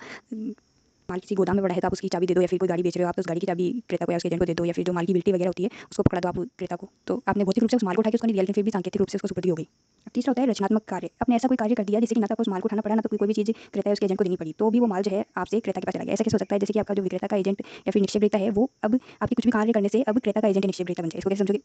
कि अंता बंता को 10 टन संतरे बेचता है, वो संतरे जो है कोल्ड स्टोरेज में पड़े हुए हैं। तो कैसे देगा बंता उस संतरों को बंता को सौंपने के लिए एक पत्र कोल्ड स्टोरेज के स्वामी को सौंप देता है, और जो बंता है वो उस संतरों को कोल्ड स्टोरेज में पड़े रहने देता है। तो मतलब कि अब अंता ने ना तो संता को कुछ भी दिया, ना तो उसके एजेंट को कुछ भी दिया। अंता ने तो अपने ही एजेंट को, जिसने कि वो कोल्ड स्टोरेज में रखा था, अंता ने तो अपने एजेंट को एक पत्र लिखा जिससे कि अब वो जो एजेंट है और जो क्रेता था उसने भी उस कोल्ड स्टोरेज के स्वामी से ही कह दिया कि वहीं रखने दो। तो अब वो जो एजेंट है कोल्ड स्टोरेज का मालिक, वो पहले विक्रेता का एजेंट था, क्रेता का एजेंट हो गया। तो इसको कहते हैं रचनात्मक सुपुर्दगी। अब धारा 34 बताती है कि अगर संपूर्ण माल का परिधान चालू रहने के दौरान अगर माल का कोई भाग का परिधान कर दिया है, तो अब उस माल की संपत्ति के संक्रांत के प्रयोजन से ये प्रभाव होगा कि उसका संपूर्ण परिधान कर दिया है। जैसे कि इसको ऐसे मान लो कि आपने 100 किलो चीनी खरीदी किसी मालिक से, अब उसके पास उसने आपको आज ही क्या 100 किलो बेच दिया और आपने कहा कि मेरे गोदाम में पहुंचा दो। तो अब उसके पास इतने साधन नहीं है, वो जो पहुंचाएगा ना उसको 2 बैच में पहुंचाएगा। तो मतलब कि एक बार तो वो अपनी गाड़ी में 50 किलो भर के आपके गोदाम पहुंचा रहे थे, जो एक बार उसने पहुंचाया ना वही उस मान लिया जाएगा कि आपको सारी चीनी के मालिक आप ही हो गए हो। क्योंकि पहले परिधान से ही समझा जाएगा कि अब आप संपूर्ण चीनी के जो संपत्ति है वो क्रेता में आ गई। किंतु माल के अगर भाग का परिधान जो संपूर्ण से पृथक करने के आशय से किया जाए तो वो शेष परिधान के रूप में प्रवृत्त नहीं रहेगा। आपने जो भाग का परिधान किया है वो उसको शेष से पृथक करने के आशय से किया है, तो ये पूरा परिधान नहीं माना जाएगा। मतलब मान लो वही 100 किलो चीनी बेचने खरीदने का कॉन्ट्रैक्ट था, और अब जो मालिक है विक्रेता है उसने कहा कि अरे यार 50 किलो है, अभी 50 किलो मैं आज बेच रहा हूँ, कल आएगा पूरा माल तो मैं 50 किलो दूसरा बाद में बेचूंगा। तो आज उसने जो 50 किलो बेचा है ना तो उसी का क्रेता मालिक हुआ है। जो बाकी के 50 किलो उसने नहीं बेचे ना तो वो उसका मालिक वो नहीं हुआ अभी। तो डिफरेंस समझ में आया दोनों में। एक में तो 100 किलो के बाद चीनी है ही, उसको बस साधन नहीं, इसलिए वो 2 बैच में उसको पहुंचा रहे हैं। मतलब जैसे पहला बैच पहुंचा ना वैसे ही क्रेता का हो गया सारा 100 किलो माल। लेकिन अगर वो उसके पास नहीं है इसलिए वो कह रहा है कि अरे 50 किलो आज ले लो, 50 किलो मैं कल भिजवाता हूँ, तो अभी बस 50 किलो का ही परिधान हुआ है, ये समझा जाएगा, शेष का नहीं हुआ है। मतलब मान लो अगर वो 50 किलो दूसरा जो माल है वो खराब हो जाता है उसका, बाद में वो मंगवाता है, तो उसकी क्रेता की जिम्मेदारी नहीं है, वो तो बस 50 किलो जिसको उसने भिजवा दिया ना उसी का मालिक बना है। अब धारा 35 बताती है कि जहाँ तक अभिव्यक्त संविदा न हो तब तक क्रेता परिधान के लिए आवेदन जब तक नहीं करते हैं तब तक उस विक्रेता परिधान करने के लिए आबद्ध नहीं है। क्योंकि अभी आपने संविदा की बात ही की है कि माल खरीदना बेचना है और आप जबरदस्ती क्रेता के पास लो मैंने बेच दिया, आपको लो भिजवा दिया, ऐसे आगे कि अगर आप भेजोगे तो वो संविदा बनेगी नहीं, वो पेमेंट ना करे उसकी मर्जी। तो इसीलिए जरूरी है कि जब क्रेता मांगे ना तभी आपको भुगतान करना है, मतलब कि परिधान करना है, तभी वो भुगतान भी करेगा, नहीं तो वो तो बाद में क्या पता मना कर दे कि नहीं मैंने तो मंगाया ही नहीं, तूने तो जबरदस्ती भेज दिया, मैं नहीं करूँगा भुगतान। तो धारा 36 परिधान के विषय में कुछ नियम बताती है। धारा 1 में 2-3 चीज़ बताई। पहली बात तो अगर माल का कब्जा क्रेता को लेना है या फिर विक्रेता क्रेता को भेजेगा वो माल, ये मामले की पक्षकार के बीच जो विवक्षित संविदा है उस पर निर्भर करता है। अगर आपके यहाँ सुबह दूध वाला दूध पकड़ाने आता है या फिर आप खुद दुकान पे जाते हो दूध लेके आते हो, ये आपके बीच के व्यवहार या विवक्षित संविदा पर निर्भर करता है। अब कोई संविदा ना हो तो विक्रेत माल का परिधान उस स्थान पर जाकर विक्रय के समय वो है। तो यहाँ अपन परिधान के स्थान को निश्चित कर रहे हैं। तो अगर कोई भी संविदा नहीं करके क्रेता ने बस आज संविदा की है कि अरे मेरी जो कार घर पे पड़ी है ना उसको बेचना है और वो क्रेता खरीदना चाह रहा है, तो उसका परिधान का स्थान क्या होगा, जहाँ वो कार संविदा के समय पड़ी है, जैसे उसके घर पे पड़ी है तो वहीं परिधान होगा। और विक्रय की संविदा कर रहे हैं तो मतलब कि आज ही वो बिक्री है कार, तो आज ही वो जहाँ पड़ी है वहीं उसका परिधान वही माना जाएगा। लेकिन अगर अपन विक्रय का करार कर रहे हैं, मतलब वही कार मेरे घर पे पड़ी है लेकिन आज नहीं बेच रहे अपन 10 तारीख को बेचेंगे, तो विक्रय का करार हो गया, तो ये फिर भी परिधान वहाँ होगा जहाँ विक्रय का जो आज करार करें अपन, तो जहाँ वो गाड़ी खड़ी है वहीं उसका परिधान होगा, मतलब मेरे घर पर आके आपको लेना है 10 तारीख को। लेकिन अगर अपन विक्रय का करार ऐसे माल का करें जिसका भी अस्तित्व ही नहीं है, बल्कि भावी दिन पर या तो मैं विक्रेता उसको उत्पादित या फिर प्राप्त करेगा, तो परिधान उस स्थान पर होगा जहाँ पर वो माल उत्पादित विनिर्मित या फिर प्राप्त किया जाएगा। जैसे कि मैं अपने खेत के जो सारी फसल बेचने का करार कर रही हूँ आज, तो जब वो फसल उगेगी तो उस खेत जहाँ है ना वहीं उसका परिधान होगा, अगर अपने स्थान निर्धारित नहीं किया है कहीं पर भी।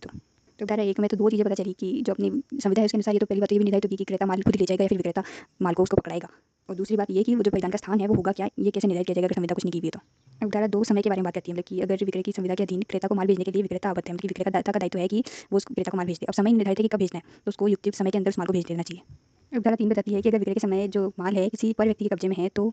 क्रेता को उस माल का परिधान तब तक नहीं होगा जब तक कि वो पर व्यक्ति जो है क्रेता से यह स्वीकार न कर ले कि उसने उस माल को उसकी ओर से खरीद कर रखा है। जैसे कि माल को अगर मैंने क्रेता को पहुंचाने के लिए किसी मालवाहक को या फिर दरियान वाले को या फिर रेलगाड़ी वाले को किसी को प्रदान कर रखा है, तो वो पर व्यक्ति हो गए, उनके कब्जे में माल, तो जब तक ये क्रेता को सूचित नहीं कर देते कि अरे आपकी ओर से मैंने माल रख रखा है आप यहाँ से ले जाओ, तब तक ये नहीं माना जाएगा कि क्रेता को परिधान हो गया। लेकिन जो माल बेच रहा है विक्रेता वो किसी गोदाम में पड़ा है या फिर किसी कोल्ड स्टोरेज वगैरह में पड़ा है, विक्रेता और क्रेता ने आज संविदा कर ली कि चलो माल वो क्रेता को हुआ आज से, तो जब तक वो गोदाम वाला यह स्वीकृति नहीं कर देता ना कि मैं क्रेता की ओर से उस माल को अपने गोदाम में रखे हूँ, तब तक वो माल क्रेता का नहीं होता है। जैसे कि आपने कोई ऑर्डर किया है, आपका पार्सल जब आएगा तो वो जो जहाँ आपका पार्सल आया है वो आपको सूचित करेगा पहले कि आपका जो पार्सल है हमारे पास पड़ा है, जब तक वो सूचित नहीं कर देता तब तक वो क्रेता के पास नहीं जाएगा, क्योंकि क्रेता उसका मालिक नहीं हुआ। जैसे ही उस कुरियर वाले ने आपको सूचना दे दी कि आपका जो माल है हमारे पास आया हुआ है, वैसे ही आपको परिधान हुआ कंप्लीट हो जाएगा, विक्रेता की जिम्मेदारी खत्म। लेकिन अगर ये सिचुएशन होती है कि जो माल के अधिकार पत्रों से को सौंपने से माल की सुपुर्दगी हो जाती है, तो ऐसे जो तृतीय पक्षकार, उसको सूचना देने की जरूरत नहीं, बल्कि रेलवे मिलती अगर या फिर अन्य वाहन मिलती जो है आपको सुपुर्द कर दी, तो जैसे ही वो सुपुर्द की ना, वैसे ही माना जाएगा कि आपको परिधान हो गया उस माल का। अब जो रेलवे वाले हैं वो आपको भले सूचित बाद में करे ना करे, लेकिन जैसे ही आपको वो बिल्टी वगैरह भेज दी ना विक्रेता ने, वैसे ही आपको सुपुर्दगी हो गया, परिधान कर दिया उसने माल का आपको। लेकिन मान लो कि अगर विक्रेता ने आपके नाम से बिल्टी वगैरह नहीं बनी, अपने नाम से बनाई है और आपको बिल्टी भेजी नहीं है, तो अभी तक आपको उसका परिधान नहीं हुआ है माल का। और जब वो रेलवे वाले आपको एक्नॉलेजमेंट करेंगे कि हाँ आपका माल यहाँ आ गया है, तब आपको परिधान हुआ समझा जाएगा। अब धारा 4 ये बताती है कि जो परिधान की है तो मांग या फिर निविदा में किया, तो क्रेता जो मांग खुद ही मांगे ये परिधान कर दो, या फिर जो विक्रेता निविदा कर रहा है कि लो आपका माल इसको स्वीकार कर लो, ये युक्तियुक्त समय के अंदर होना चाहिए। अगर युक्तियुक्त समय में नहीं कर रहे ना आप ये काम, पे प्रभावहीन माने जाएंगे। और युक्तियुक्त समय क्या होगा, तथ्य का प्रश्न है। जैसे कि अगर किसी विक्रेता को कहा है कि कोई माल आप मुझे पहुंचा दो, लेकिन समय निर्धारित नहीं कि कब पहुंचाना है, तो युक्तियुक्त समय के अंदर उस विक्रेता को मुझे माल निविदा कर देनी चाहिए, भेज देनी चाहिए। और अगर संविधा ऐसी है कि क्रेता खुद मांग करेगा उस माल की, तो अगर उस मांग को क्रेता को युक्तियुक्त समय के अंदर कर देना चाहिए। लेकिन वो बैठा ये मांग ही नहीं रहा, युक्तियुक्त समय बीत जा रहा है, तो उसके बाद अगर वो मांगेगा साल 2 साल बाद, तो वो प्रभावी होगी। अब धारा 5 ये बताती है कि जब तक अन्यथा करार ना हो, तब तक माल को परिदेय स्थिति में लाने और उससे अनुषंगिक जो भी व्यय हैं वो विक्रेता द्वारा उठाए जाते हैं, मतलब पैकेजिंग वगैरह की, या फिर उसको बिल्कुल परिदेय स्थिति में लाने तक के खर्चे जो होते हैं ना, जनरली विक्रेता पर ही होते हैं। मतलब विक्रेता उसको ऐसी परिदेय परिस्थिति में ला दे कि और रख दे सामने कि हाँ विक्रेता उसको लेके चल जाए, ऐसी स्थिति में लाने तक के जो भी खर्चे होते हैं ना वो विक्रेता के होते हैं। अब धारा 37 बताती है कि अगर गलत मात्रा में परिधान किया जा रहा है माल का, बल्कि उस जो परिमाण था उससे अलग मात्रा में उसको भेजा जा रहा है। जैसे कि धारा ये बताती है कि जहाँ की विक्रेता उस परिणाम से जिसमें विक्रय की संविदा की गई थी उससे कम परिमाण का माल भेज रहा है क्रेता को, तो क्रेता जो है उस माल को लेने से इनकार कर सकता है, या फिर उस माल को प्रतिकृत कर सकता है, लेकिन उसको संविदा की दर से उस माल का संदाय करना होगा। जैसे कि एक व्यक्ति 500 थान कपड़े के खरीदने का संविदा कर रहा है, और जो प्रत्येक थान है उसकी लंबाई भी 40 मीटर होनी चाहिए, लेकिन जब सुपुर्दगी की जा रही है तो वो 400 थानों की है और जो लंबाई उसकी वो भी 30 मीटर की है। तो अब जो क्रेता है वो चाहे तो उस पूरे माल को लेने से इनकार कर दे, या फिर उसको स्वीकार कर सकता है अगर उसका काम चल सकता है। तो अगर स्वीकार करेगा तो उसको जो पूरा मूल्य नहीं देना होगा, उसको जो संविदा का निश्चित मूल्य था उसके अनुपात में मूल्य चुकाना होगा। कि ये कपड़े अगर छोटे हैं, कम है, तो कम ही मूल्य चुकाएगा ना, लेकिन वो जो संविदा की जाती है उसके अनुपात में चुका देगा कम मूल्य। तो धारा 2 ये बताती है कि अगर वो परिमाण जो है उस परिमाण से अधिक माल बेच दिया जाता है, अधिक परिमाण का माल बेचा जा रहा है, तो क्रेता क्या कर सकता है, या तो उसको प्रतिकृत कर ले, जितना उसको चाहिए था उसको प्रतिकृत कर ले और शेष को इनकार कर दे लेने से, या फिर उस पूरे को ही लेने से इनकार कर दे, या फिर पूरे को ही स्वीकार कर ले। अगर पूरा स्वीकार कर रहा है ना, तो उसको संविदा की दर से उसका संदाय करना होगा, क्योंकि जितना एक्स्ट्रा माल है उसके लिए और एक्स्ट्रा पैसे भी देने पड़ेंगे ना। तो उसके पास 3 ऑप्शन है, जितना उसको चाहिए था उतना रख ले, बाकी को भेज दे, या फिर पूरा ही देने से इनकार कर दे, या फिर पूरा ही स्वीकार कर ले। अब धारा 3 ये बताती है कि जो विकृत माल की संविदा की गई थी उससे भिन्न वर्णन का कोई माल जो संविदा के अंतर्गत नहीं था, उसको मिश्रित करके अगर परिधान किया जा रहा है, तो क्रेता पर है कि या तो उसको प्रतिकृत कर ले जो माल संविदा के अनुसार है और शेष को वापस भेज दे, या फिर पूरे को ही लेने से इनकार कर दे। जैसे एक व्यक्ति ने 50 शीशी केवड़े के की संविदा की, लेकिन उसको भेजे गए 40 शीशी तो केवड़े और 10 शीशी हीना के। तो अब वो चाहे तो 40 शीशी जो केवड़े के भेजे उसको रख ले, और जो 10 शीशी हीना के उसको लौटा दे, या फिर इस पूरे को ही लेने से इनकार कर दे। तो धारा 4 ये बताती है कि जो ये धारा के उपबंध है ना, ये व्यापार की प्रथा और पक्षकारों के बीच के जो विशेष करार या व्यवहार है उसके अधीन है। मतलब कि अगर व्यापार की प्रथा है कि जो छोटा मोटा अंतर कम ज़्यादा होता है तो वो तो चल जाता है, तो उसके अनुसार ही संविदा बनेगी। और मान लो कि अगर पक्षकारों के कोई विशेष करार है तो उन पर भी ध्यान दिया जाएगा। क्योंकि पक्षकार ने खुद नहीं तय नहीं कर पाता कि हाँ 100-200 बोरे भिजवा देना, तो 100-200 में से कितने भी भेज सकते हैं ना, तो उनके व्यवहार पर निर्भर करेगा कि क्रेता को रिजेक्ट करने का अधिकार आ रहा है कि नहीं। अगर उसने खुद ने 100-200 बोल के भेजा है, तो अब अगर 100-150 कितने भेज रहा है तो उसको स्वीकार करने होगा, उनके बीच की करार को भी देखना होगा। अब धारा 38 बताती है कि जब तक अन्यथा करार ना होना, तब तक क्रेता जो है माल का परिधान किस्तों में लेने के लिए आबद्ध नहीं है।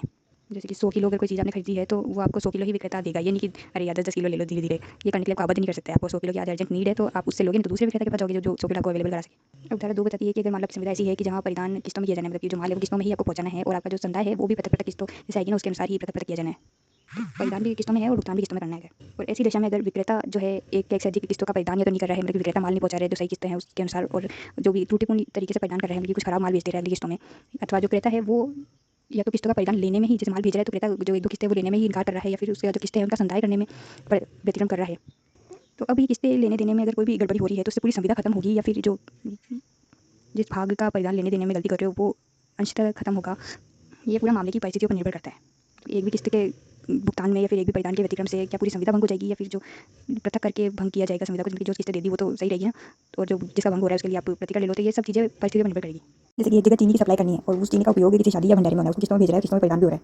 तो एक दिन सारी चीनी पहुंचेगी, जब एक दिन भंडारा होगा या फिर शादी वादी में काम में दी जाएगी वो चीनी। एक भी किस्त अगर भूल चुक होती है तो पूरी संविदा खत्म होनी है ना। वहीं अगर एक थोक चीनी वाला एक खुदरा चीनी बेचने वाले को सप्लाई कर रहा है और वो थोड़ी बहुत चीनी हमेशा सप्लाई करता रहता है, आती जाती रहती है, बिकती रहती है, तो वो अगर कोई भी किस्तें भेजने में व्यतिक्रम करे तो जितनी उसने भेज दी उसको तो उस अगले विक्रेता ने बेच दिया, तो बाकी की बेचने में अगर वो व्यतिक्रम कर रहा है तो उससे पहले वाली संविधाओं पर तो कोई फर्क नहीं पड़ेगा। अब धारा 39 की धारा एक क्या कहती है कि अगर संविदा के अनुसार में विक्रेता को अपराधिकार है या फिर उससे अपेक्षा की गई है कि वो माल क्रेता को भेजे, तो विक्रेता के पास इतना दायित्व है कि वो जो माल है वो क्रेता के पास भेजने के लिए वो वाहक को प्रदान कर दे। अब वो चाहे वाहक क्रेता द्वारा नियुक्त भी हो सकता है, विक्रेता द्वारा नियुक्त भी हो सकता है कि आपने फ्रिज खरीदा, अब आपको उसको क्रेता के घर अगर पहुंचाना है विक्रेता को, तो हो सकता है कि क्रेता खुद अपना वाहक भेजे कि हाँ इसको दे दो, ये मेरे पास भेजेगा, या फिर विक्रेता को खुद अपॉइंट करना हो अपने ओर से कोई भी। जैसे आप वाहक को विक्रेता दे देता है ना फ्रिज ले जाने के लिए, वैसे ही ये समझा जाता है कि वो क्रेता को परिधान हो गया, उसकी दुकान से निकल गया ना तो क्रेता को परिधान हो गया। या किसी घाट वाल को सुरक्षित अभी स्ट्रक्चर के घाट वाल के पास पहुंचा दिया आपने, तो भी माना जाएगा कि प्रथम दृष्टया आपने प्रदान कर दिया है। वो घाट वाल उसको वाहक को देगा, वो ले जाएगा, तो आपका काम क्या है घाट वाल तक पहुंचा देना या फिर वो वाहक तक पहुंचा देना। लेकिन धारा 2 एक कर्तव्य डालती है विक्रेता पर, अन्यथा प्राधिकृत है तो चलो मान लो अलग ही बात है, लेकिन अगर कोई संविदा नहीं है तो भी जो है क्रेता की ओर से वाहक को या फिर घाटवाल को से संविदा करते समय विक्रेता को माल की प्रकृति और मामले की अन्य परिस्थितियों को ध्यान में रखते हुए ऐसी संविदा करनी जो उपयुक्त हो उस माल के अनुसार। मतलब कि अगर मान लो कि आप माल भेज रहे हो कांच वाच का क्रॉकरी वगैरह का सामान है, तो आपको उस घाटवाल को बताना है ना कि इसको ध्यान से रखना, और इसमें कांच वगैरह का सामान है तो ध्यान से ले जाना होगा। तो आपको संविदा करते टाइम उस वाहक को या फिर घाटवाल को जो सुरक्षित रख रहे हैं उस माल को बताना होगा आपको। अगर आप ये करने में लोग कर रहे हो सावधानी बरतने में, तो जैसे आप माल को, तो अगर वो माल अभिवहन के अनुक्रम में या फिर जब वो घाटवाल की अभिरक्षा में अगर उसको कोई नुकसान हो जाता है, तो क्रेता जो है वहाँ के घाटवाल को किया गया परिधान को अपने को प्रदान किए जाने से इनकार कर सकता है। मतलब कि जैसे आपने वहाँ के घाटवाल को प्रदान कर दिया तो क्रेता को प्रदान हो गया, ये मानने से इनकार कर देगा क्रेता, और जो विक्रेता को ही नुकसान भुगतना पड़ेगा जो भी वहन में हुआ है या फिर उस सुरक्षित अभिरक्षा के दौरान हुआ है। तो विक्रेता की बस ये जिम्मेदारी है कि वो वाहक को या फिर घाटवाल को अगर पहुंचा रहे हो माल, तो वो उससे संविदा करे, उसको बता दे कि इसको जो सुरक्षित पहुंचाने के लिए क्या क्या सावधानी इसको रखनी चाहिए। अगर इसका करने में लोग कर रहे हैं और ट्रांजेक्शन में या फिर सुरक्षा में रखे टाइम वो अगर खराब हो जाता है, तो क्रेता इनकार कर सकता है कि जैसे ही उसने वाहक को या घाटवाल को दिया तो क्रेता को परिधान हो गया है, ये मानने से। तो धारा 3 स्पेशल कंडीशन बताती है कि जहाँ तक अन्यथा करार न हो, अगर विक्रेता द्वारा क्रेता को ऐसे मार्ग में जिसमें कि समुद्र अभिवहन अंतर्मिलित है, मतलब कि समुद्र से माल जा रहा है, तो ऐसी परिस्थिति में अगर माल भेज रहा है जिसमें कि प्राय उस माल का बीमा करवा लेना चाहिए, तो क्रेता को विक्रेता सूचित करेगा कि उसका बीमा वो करवा ले टाइम से। अगर विक्रेता ऐसा सूचित करने में असफल रहता है ना, तो अगर माल को समुद्र के अभिवहन के दौरान अगर कोई भी जोखिम है, तो वो विक्रेता का ही समझा जाएगा। तो इस उदाहरण के अनुसार क्या है कि जो बीमा कराना होता है ना समुद्री मार्ग के परिवहन में, तो उसका दायित्व तो क्रेता को होता है, बस इस विक्रेता को तो सूचित करना है कि भाई इसका बीमा करवा लो। लेकिन अगर अन्यथा अनुबंध कर लिया जाता है तो ये दायित्व विक्रेता पर भी आ सकता है। तो इसके लिए जो व्यवहार में चलती है ना 3 शर्तें चलती है समुद्र मार्ग में, जो परिवहन से संबंधित शर्तें चलती है, 3 तरीके के कॉन्ट्रैक्ट होते हैं। एक होता है CIF कॉन्ट्रैक्ट, CIF अनुबंध। तो CIF क्या है, कॉस्ट इंश्योरेंस एंड फ्रेट। इसमें क्या होता है ना, विक्रेता क्रेता से जो मूल्य वसूलता है उसी में उस माल के मूल्य में माल की लागत भी होती है, बीमा और भाड़े के खर्चे को भी जोड़ के लेता है। तो इस अनुबंध क्या होता है, वो मूल्य तो ऐसे सम्मिलित करके ले लेता है। विक्रेता क्या करता है, फिर वास्तविक सुपुर्दगी नहीं देनी होती है उसको, वो बस जहाज की बिल्टी की सुपुर्दगी क्रेता को कर देता है, तो उसी को माल की सुपुर्दगी मान लिया जाता है, और इस प्रलेखों को वो चाहे तो बैंक के माध्यम से भी क्रेता को पहुंचा सकता है। और वैसे में तो क्रेता को बस प्रलेख मिले हैं तो वो उस माल का परीक्षण तो कर नहीं पाता है, लेकिन जैसे ही उसको वास्तविक रूप से क्रेता को माल सुपुर्द होता है ना, तो उसका परीक्षण करता है, और अगर वो माल जो अनुबंध के अनुसार किसी मात्रा या प्रकार का नहीं निकलता है ना, तो उस माल को निरस्त कर सकता है, लेन से इनकार कर सकता है, और अपने धन की पुनः वापसी के लिए कह सकता है। मतलब इस तरह के अनुबंध में परिवहन में अगर माल को कोई भी क्षति होती है ना, तो वो विक्रेता से या फिर बीमाकर्ता से क्षतिपूर्ति प्राप्त कर सकता है उसकी। तो क्या है ये अनुबंध की जो विक्रेता है ना, वो आपसे सब भाड़ा वगैरह बीमा वगैरह का खर्चा खुद ही वो ले रहा है, और वो सब वो बीमा वगैरह खुद ही करवा रहा है, और फिर आपको माल बेच दे रहा है। लेकिन पहले वो जो माल की जो हक्का विधेयक है वो आपको भेज दे रहा है। अब आप माल का जब आप एक्शन जाएगा ना, निरीक्षण करोगे, अगर वो खराब निकल रहा है तो उसको लेने से इनकार कर सकते हो। अब वो विक्रेता पहले वो बीमाकर्ता से वापस उसकी क्षतिपूर्ति लेना ले। लेकिन अगर आप चाह रहे हो कि इस माल को एक्सेप्ट कर भी रहे हो, उस पर कोई क्षति आ गई, तो आप विक्रेता से उस क्षति की पूर्ति भी करा सकते हो, या फिर बीमाकर्ता से भी उसकी क्षतिपूर्ति करवा सकते हो। तो इसमें बस ये है कि क्रेता को कुछ भी नहीं कराना पड़ता है, बीमा वगैरह उसको तो सुपुर्दगी मिलती है, वो सब करवाता विक्रेता ही है। लेकिन आपके से जो मूल्य ले रहा है ना, उसमें वो वसूल कर लेता है वो सब चीज़ें। और दूसरा होता है FOB अनुबंध, मतलब कि फ्री ऑन बोर्ड अनुबंध। यही बताया हुआ है जो धारा 39 के 3 में ना, ये FOB अनुबंध ही होता है। इसमें क्या है कि विक्रेता का क्या जिम्मेदारी है, बस उसको माल को जहाज पर लदवा देना है। बस जैसे उसने लदवा दिया, विक्रेता का दायित्व से मुक्ति हो जाती है। उसको कोई बीमा भाड़ा वाड़ा उसको नहीं देना है, बस उसको सूचना दे देनी है क्रेता को कि अब आप उसका बीमा करवा लो। फिर भी अगर क्रेता कहता है कि आप इसका भाड़ा दे दो, बीमा करवा दो, तो ये जो खर्चा विक्रेता करेगा ना, ये बाद में वापस वो क्रेता से वसूल कर लेगा। लेकिन रिस्क यहाँ पर विक्रेता का नहीं होता है, रिस्क बस उसका वहीं तक है कि वो जहाज पर उसको चढ़वा दे। और तीसरा होता है एक्स शिप अनुबंध। इसमें क्या होता है, विक्रेता की ही जोखिम पर पूरा मार रहता है जब तक कि वो क्रेता के स्थान तक नहीं पहुंच जाता, और जो वो ना क्रेता से उसका मूल्य भी पहले मूल्य में जोड़ के नहीं लेता है। उसको जो अनुबंध है उसमें उसको लदवाने, भाड़ा देने, बीमा करवाने और माल को उतारने तक, क्रेता के स्थान तक पहुंचाने तक का सारा खर्चा होता है ना, वो विक्रेता को ही उठाना होता है। और जिम्मेदारी भी उसी की है कि क्रेता के स्थान तक वो माल जो है, माल को उतरवाना वगैरह सब उसका ही है, उसके स्थान तक सही माल पहुंचना चाहिए, सारा जोखिम विक्रेता का। तो ये जो तीनों तरह की जो चलती है ना शर्तें, ये समुद्र मार्ग वाले जो एग्रीमेंट होते हैं ना उसमें चलती है। अब धारा 40 ये बताती है कि अगर विक्रेता अपनी ही जोखिम पर उस माल का परिधान उस स्थान से भिन्न स्थान पर करने का करार कर लेता है जहाँ माल विक्रय के समय था, तो भी जब तक कि आपके अन्यथा आपने करार न कर रखा हो, क्रेता को उस माल की उस शय की जोखिम तो उठानी होगी, जो कि अभियान के अनुक्रम में अवश्य में होता ही है। जैसे कि मान लो कि जो आपने कुछ नमक 100-200 क्विंटल नमक और 100 बोरी या सीमेंट की जयपुर से खरीदी है ना, वो जयपुर में अब आप विक्रेता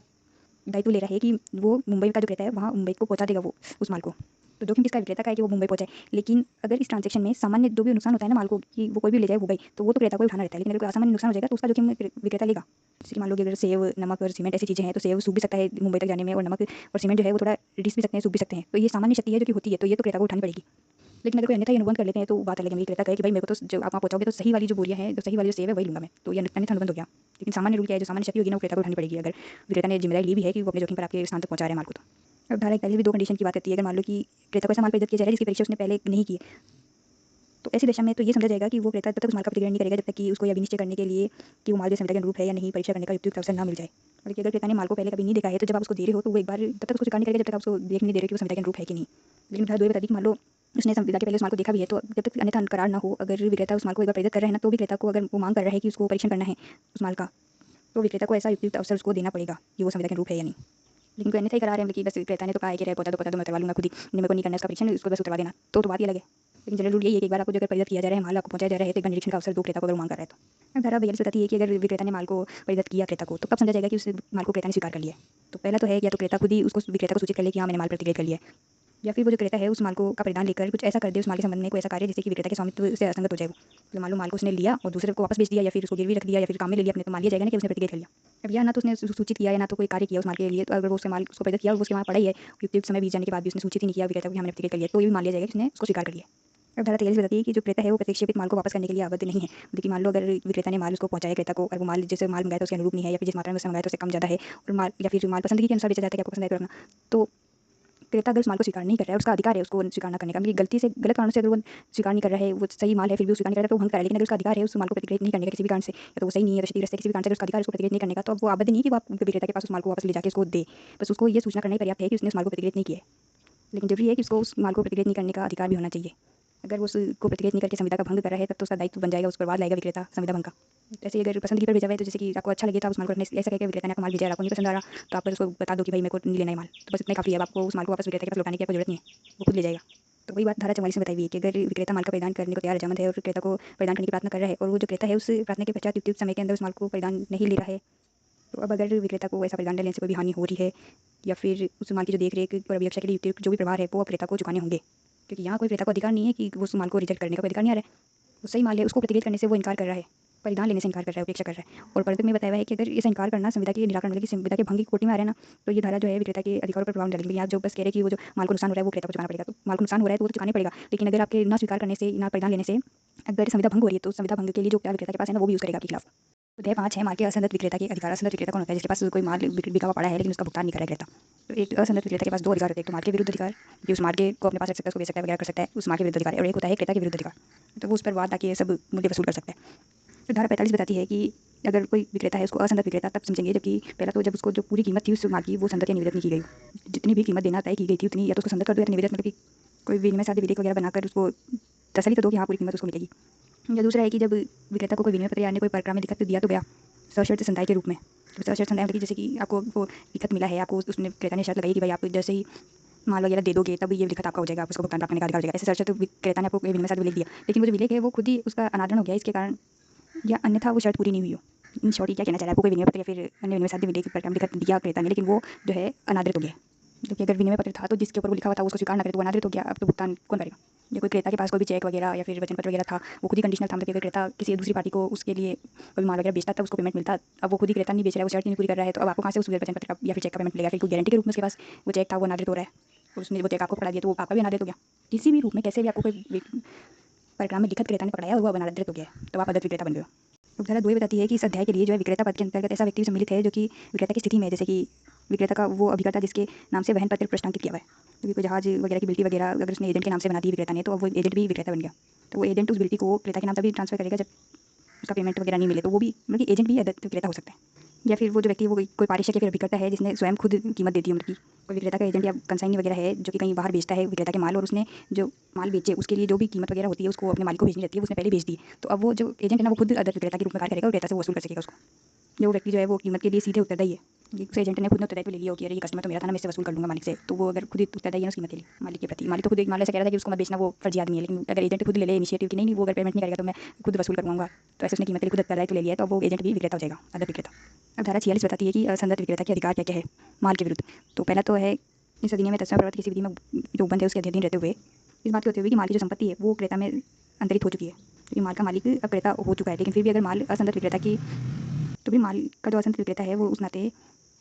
निम्न अधिकार उपयोग कर सकता है। तो पहला तो है माल पर कीमत लेके तब तक ग्रहणाधिकार रखना, धारणाधिकार रखना है, फिर ग्रहणाधिकार धारणाधिकार एक ही है जब तक कि उस पर कब्जा उसके पास है। तो धारणाधिकार होता क्या है? तो किसी ऋण का भुगतान जब तक ना हो तब तक वो जो माल है उसको अपने अधिकार में बनाए रखने का अधिकार। तो ग्रहणाधिकार के लिए कुछ शर्तें होती है, जैसे कि पहला तो माल ग्रहणाधिकार तभी प्राप्त हो सकता है जबकि माल जो है असंगत विक्रेता या फिर उसके एजेंट के अधिकार में हो, कब्जे में हो। अगर अदृत विक्रेता क्रेता के एजेंट या निश्चय विक्रेता के रूप में कार्य कर रहे हैं तो भी उसको अधिकार होगा, जैसे कि मान लो आपने कोई कपड़े ड्रेस वगैरह खरीदी उसको अल्टर करवाने के लिए आपने उस विक्रेता के पास ही रख रखा है तो भी उसको ग्रहणाधिकार उपयोग कर सकता है, क्योंकि निश्चय विक्रेता के रूप में कार्य कर रहा है भले आपके इनके कब्जे में तो है ना, वो ग्रहणाधिकार उपयोग करने के लिए। तीसरा है कि उस विक्रेता ने उसको उधार पर नहीं बेचा हो, अगर उधार पर बेचा है तो ग्रहणाधिकार हो नहीं सकता क्योंकि पेमेंट बाद में होना है। और चौथा है अगर उधार की अगर बेचा भी है तो उधार की अवधि समाप्त हो रही है तो भी आपके पास अगर माल पड़ा है तो आप उसका ग्रहणाधिकार कर सकते हो। जैसे कि एक व्यक्ति है जो 500 थान कपड़ों के 1 महीने के उधार पर की शर्त पर बेचता है, लेकिन जो क्रेता है वो उस कपड़े को लेने जाता है उसके पास ही छोड़ जाता है, लेकिन 1 महीने बाद वो आता है उस कपड़े को लेने, तो अब 1 महीने बाद उसकी जो पेमेंट की डेट है वो भी आ गई, तो अब उस माल को विक्रेता तब तक रख सकता है जब तक पेमेंट ना हो।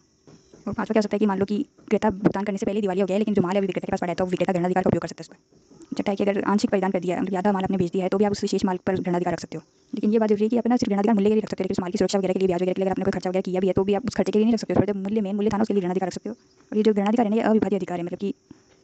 अगर विक्रेता ने आपके आधा मूल्य चुका दिया है तो भी अगर आपके पास पूरा माल पड़ा है ना, तो भी विक्रेता ये नहीं कह सकता कि आधा मूल्य चुका है उतना तो दे। आप पूरे माल को रख सकते हैं जब तक कि आपको पूरा पेमेंट ना हो जाए। जैसे कि एक व्यक्ति ने 500 बाँसुरी या 10 रुपये प्रति बाँसुरी की दर से बेची है और 5000 रुपये बनते हैं, पूरा मूल्य 5000 रुपये। अगर वो क्रेता जो है 2500 रुपये दे रहा है तो मान रहा है कि 250 बाँसुरियाँ तो आप दे दो, तो भी विक्रेता बाध्य नहीं है कि वो आधे मूल्य को प्राप्त करके आधी बाँसुरियाँ दे दे। वो सारी बाँसुरियों को तब तक रख सकता है जब तक कि 5000 रुपये ना दे दो। और ये भी है कि जो धारणाधिकार है ना, ये अंतरणीय नहीं है, बल्कि ये एक व्यक्तिगत अधिकार है। केवल दत्त विक्रेता है उसका एजेंट ही प्रयोग कर सकता है। किसी अन्य व्यक्ति के पास अगर माल पड़ा है तो उसको नहीं कह सकते हो कि तू इस पर ऋणाधिकार रख ले, या मेरा इस माल पर ऋणाधिकार का अधिकार नहीं, ये अधिकार मैं किसी और व्यक्ति को दे दूँ। इन शॉर्ट ये समझना है कि जैसे आप कोई प्रॉपर्टी वगैरह संपत्ति बेच सकते हो ना, वैसे ये ऋणाधिकार सिर्फ अधिकार को बेच नहीं सकते। तो अब ये तो एक तो गया कि कीमत लेने के लिए आप ऋणाधिकार रख सकते हो जब तक आपके पास माल है। अब मान लो कि अगर आपने उस माल को वाहक को दे दिया था क्रेता के पास पहुंचाने के लिए, और वो जो क्रेता है आपको सूचना मिली कि वो दिवालिया हो गया है, तो आप उस माल वाहक से उसे अभिवहन में रोकने का भी और अपने कब्जे में उस माल को लेने का भी अधिकार रखते हो। तो खैर यही बताता है कि अगर क्रेता दिवालिया हो जाता है उस दशा में आप माल को अपने कब्जे से अगर आपने अलग कर दिया है तो उसके पश्चात उसे आप अभिवहन में रोक सकते हो। तो ये काम सिर्फ आप कर सकते हो जब क्रेता दिवालिया हो जाए। अब दिवालिया क्रेता का होता है, इसकी परिभाषा कहाँ पढ़ी अपन ने? धारा 2 की 8वीं परिभाषा में पढ़ा था, जब वो सामान्य कारोबार में अपने ऋणों का भुगतान रोक दे और अपने ऋणों का भुगतान करने की स्थिति में वो ना हो, चाहे उसने दिवालियापन का कोई कार्य किया हो या ना हो। जो भुगतान नहीं कर पा रहे इसकी सूचना को मिल रही ना, तो ये काफ़ी है। कोर्ट उसको दिवालिया घोषित करे, दिवालिया घोषित कराने के लिए वो आवेदन करे, ये जरूरी नहीं है। तो ये दोनों अधिकार भी अपने पढ़ लिया आगे और अच्छे से एक्सप्लेन भी किया हुआ है। इन अधिकारों को भी मैंने हल्का फुल्का सब कुछ बता ही दिया, लेकिन जो धारा 47 से 49 तक धनाधिकार के बारे में बताया हुआ है और धारा 50 से 52 तक अभिवहन में रोकने के अधिकार है, उसको एक्सप्लेन किया हुआ है और पढ़ेंगे भी अपन। पहले अपन ये देख लेते हैं कि इन दोनों में अंतर क्या है। तो धारणाधिकार का उपयोग विक्रेता का करता है जब क्रेता मूल्य का भुगतान न करे, लेकिन जो माल को मार्ग में रोकने का अधिकार होता है ना, वो तब आता है जब विक्रेता दिवालिया हो गया हो। जबकि पहले वाले में तो ऋणाधिकार का भी कि वो सॉल्वेंट तो है, भुगतान वो सब ऋण कर रहा है, लेकिन आपका ही भुगतान नहीं कर रहे, तब आप उस माल को ऋणाधिकार रख सकते हो। लेकिन जैसे ही आप अगर क्रेता दिवालिया हो गया है तो आप उसको माल को मार्ग में रोकने का अधिकार रखते हो। तो धारणाधिकार का उपयोग आप कर सकते हो। दूसरा डिफरेंस ये है कि जब वो विक्रेता के वास्तविक या फिर रचनात्मक कब्जे में हो, लेकिन मार्ग में रोकने का अधिकार जो होता है वो कब आता है? जब आपने उस माल को वाहक को दे दिया हो या फिर विक्रेता के एजेंट के हाथ में उसको वाहक को देने के लिए पहुंचा दिया आपने। क्योंकि विक्रेता के कब्जे में अगर माल नहीं है, उसने वाहक को दे दिया है, तब वो मार्ग में रोकने का अधिकार रखता है। अब तीसरा डिफरेंस है उद्देश्य का, क्योंकि धारणाधिकार का उद्देश्य क्या होता है कि माल को रुक कर रखना जब तक कि पेमेंट न हो जाए, लेकिन मार्ग में रोकने के अधिकार का उद्देश्य क्या होता है कि वापस आप ऋणाधिकार स्थापित कर सकोगे। वो माल जो है आपके कब्जे से चला गया तो उसको आप रोक के वापस अपने पास लाओगे और फिर ऋणाधिकार रखोगे उस पर। तो चौथा डिफरेंस यही है, एक दूसरे पर इनकी निर्भरता इन दोनों अधिकारों की। तो जैसे ही धारणाधिकार समाप्त हो जाता है ना, वैसे ही माल को मार्ग में रोकने का अधिकार उत्पन्न कर लेते हो। जब धारणाधिकार की समाप्ति मतलब माल को मार्ग में रोकने के अधिकार का प्रारंभ हो जाता है से। तो ऋणाधिकार वाले डिफरेंस आप क्या लिखोगे? जैसे ही माल को मार्ग में रोकने का अधिकार प्रारंभ होता है ना, वैसे ही ऋणाधिकार समाप्त हो जाता है। क्योंकि एक बार धारणाधिकार समाप्त हो गया ना, तो अगर वो माल वहाँ को दिया हुआ है ना, तो आपके पास ऑप्शन है कि आप उसको मार्ग में रोक सकते हो। लेकिन एक बार अगर मार्ग में रोकने का अधिकार भी समाप्त हो गया ना, वो क्रेता के पास पहुंच गया, तो आपके पास कोई अधिकार नहीं बचा है। अब आपको क्रेता के विरुद्ध ही अधिकार उपयोग करना होगा। मतलब मार्ग में से भी निकल गया वो माल, तो अब तो कब्जे में वापस आने का स्कोप ही नहीं है। तो वापस आ जाते हैं बैरक में। ग वाला पॉइंट बाकी ये भी कि अगर क्रेता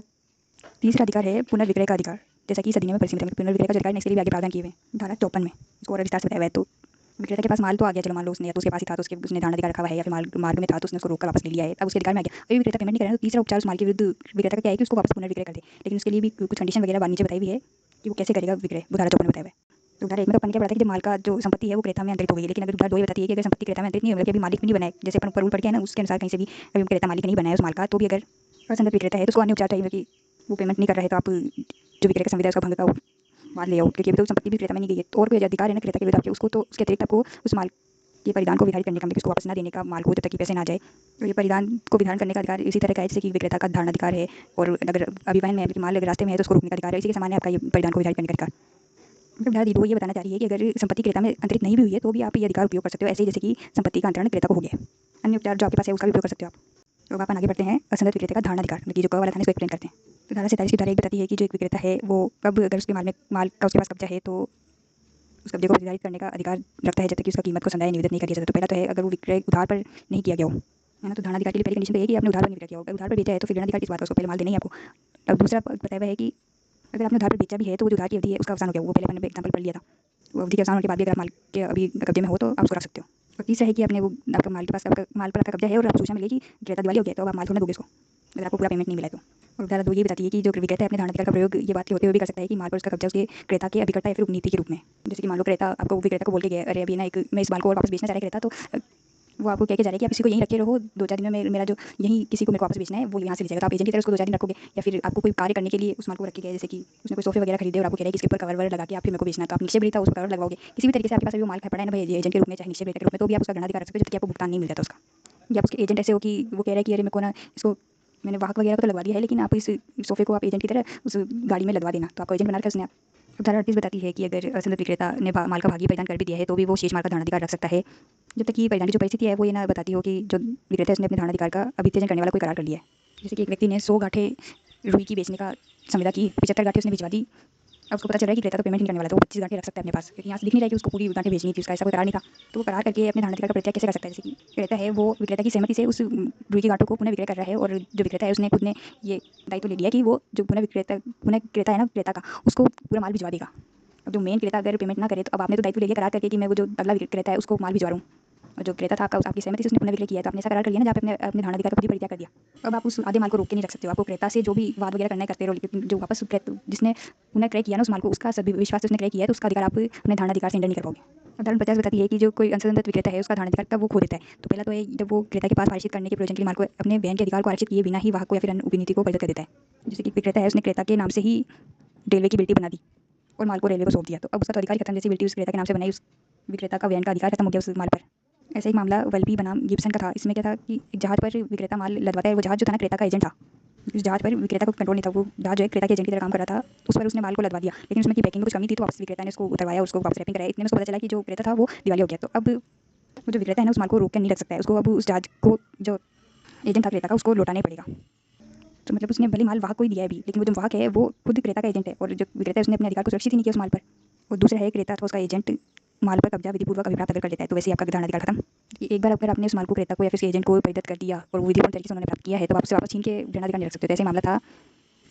ईडलजी बनाम कैफे जॉन्स ब्रूस।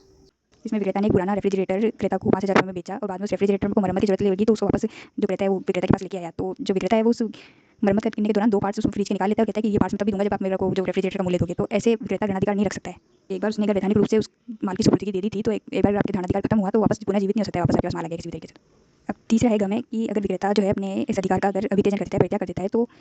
उस माल पर वो धारणाधिकार नहीं रख सकता। जैसे कि कुछ भी करता है वो विक्रेता, जैसे कि स्पष्ट या गर्भित रूप से उसका अधिकार समाप्त हो जाए धारणाधिकार, जैसे कि विक्रेता ने माल को खुद ही उपयोग कर लिया, तो ये धारणाधिकार के विरुद्ध हो गया ना। विक्रेता को धारणाधिकार रखना था तो उस माल को अच्छे से रखना था, उसको जब तक पेमेंट ना हो तब तक उसकी पेमेंट के लिए मांग करनी थी। लेकिन विक्रेता क्या करता है, उस माल को खुद ही अगर उपयोग कर लिया, तो अब आप पेमेंट की मांग कर सकते हो, विक्रेता से खुद ही उपयोग कर लिया तो परित्याग हो गया, मतलब कि कॉन्ट्रैक्ट खत्म।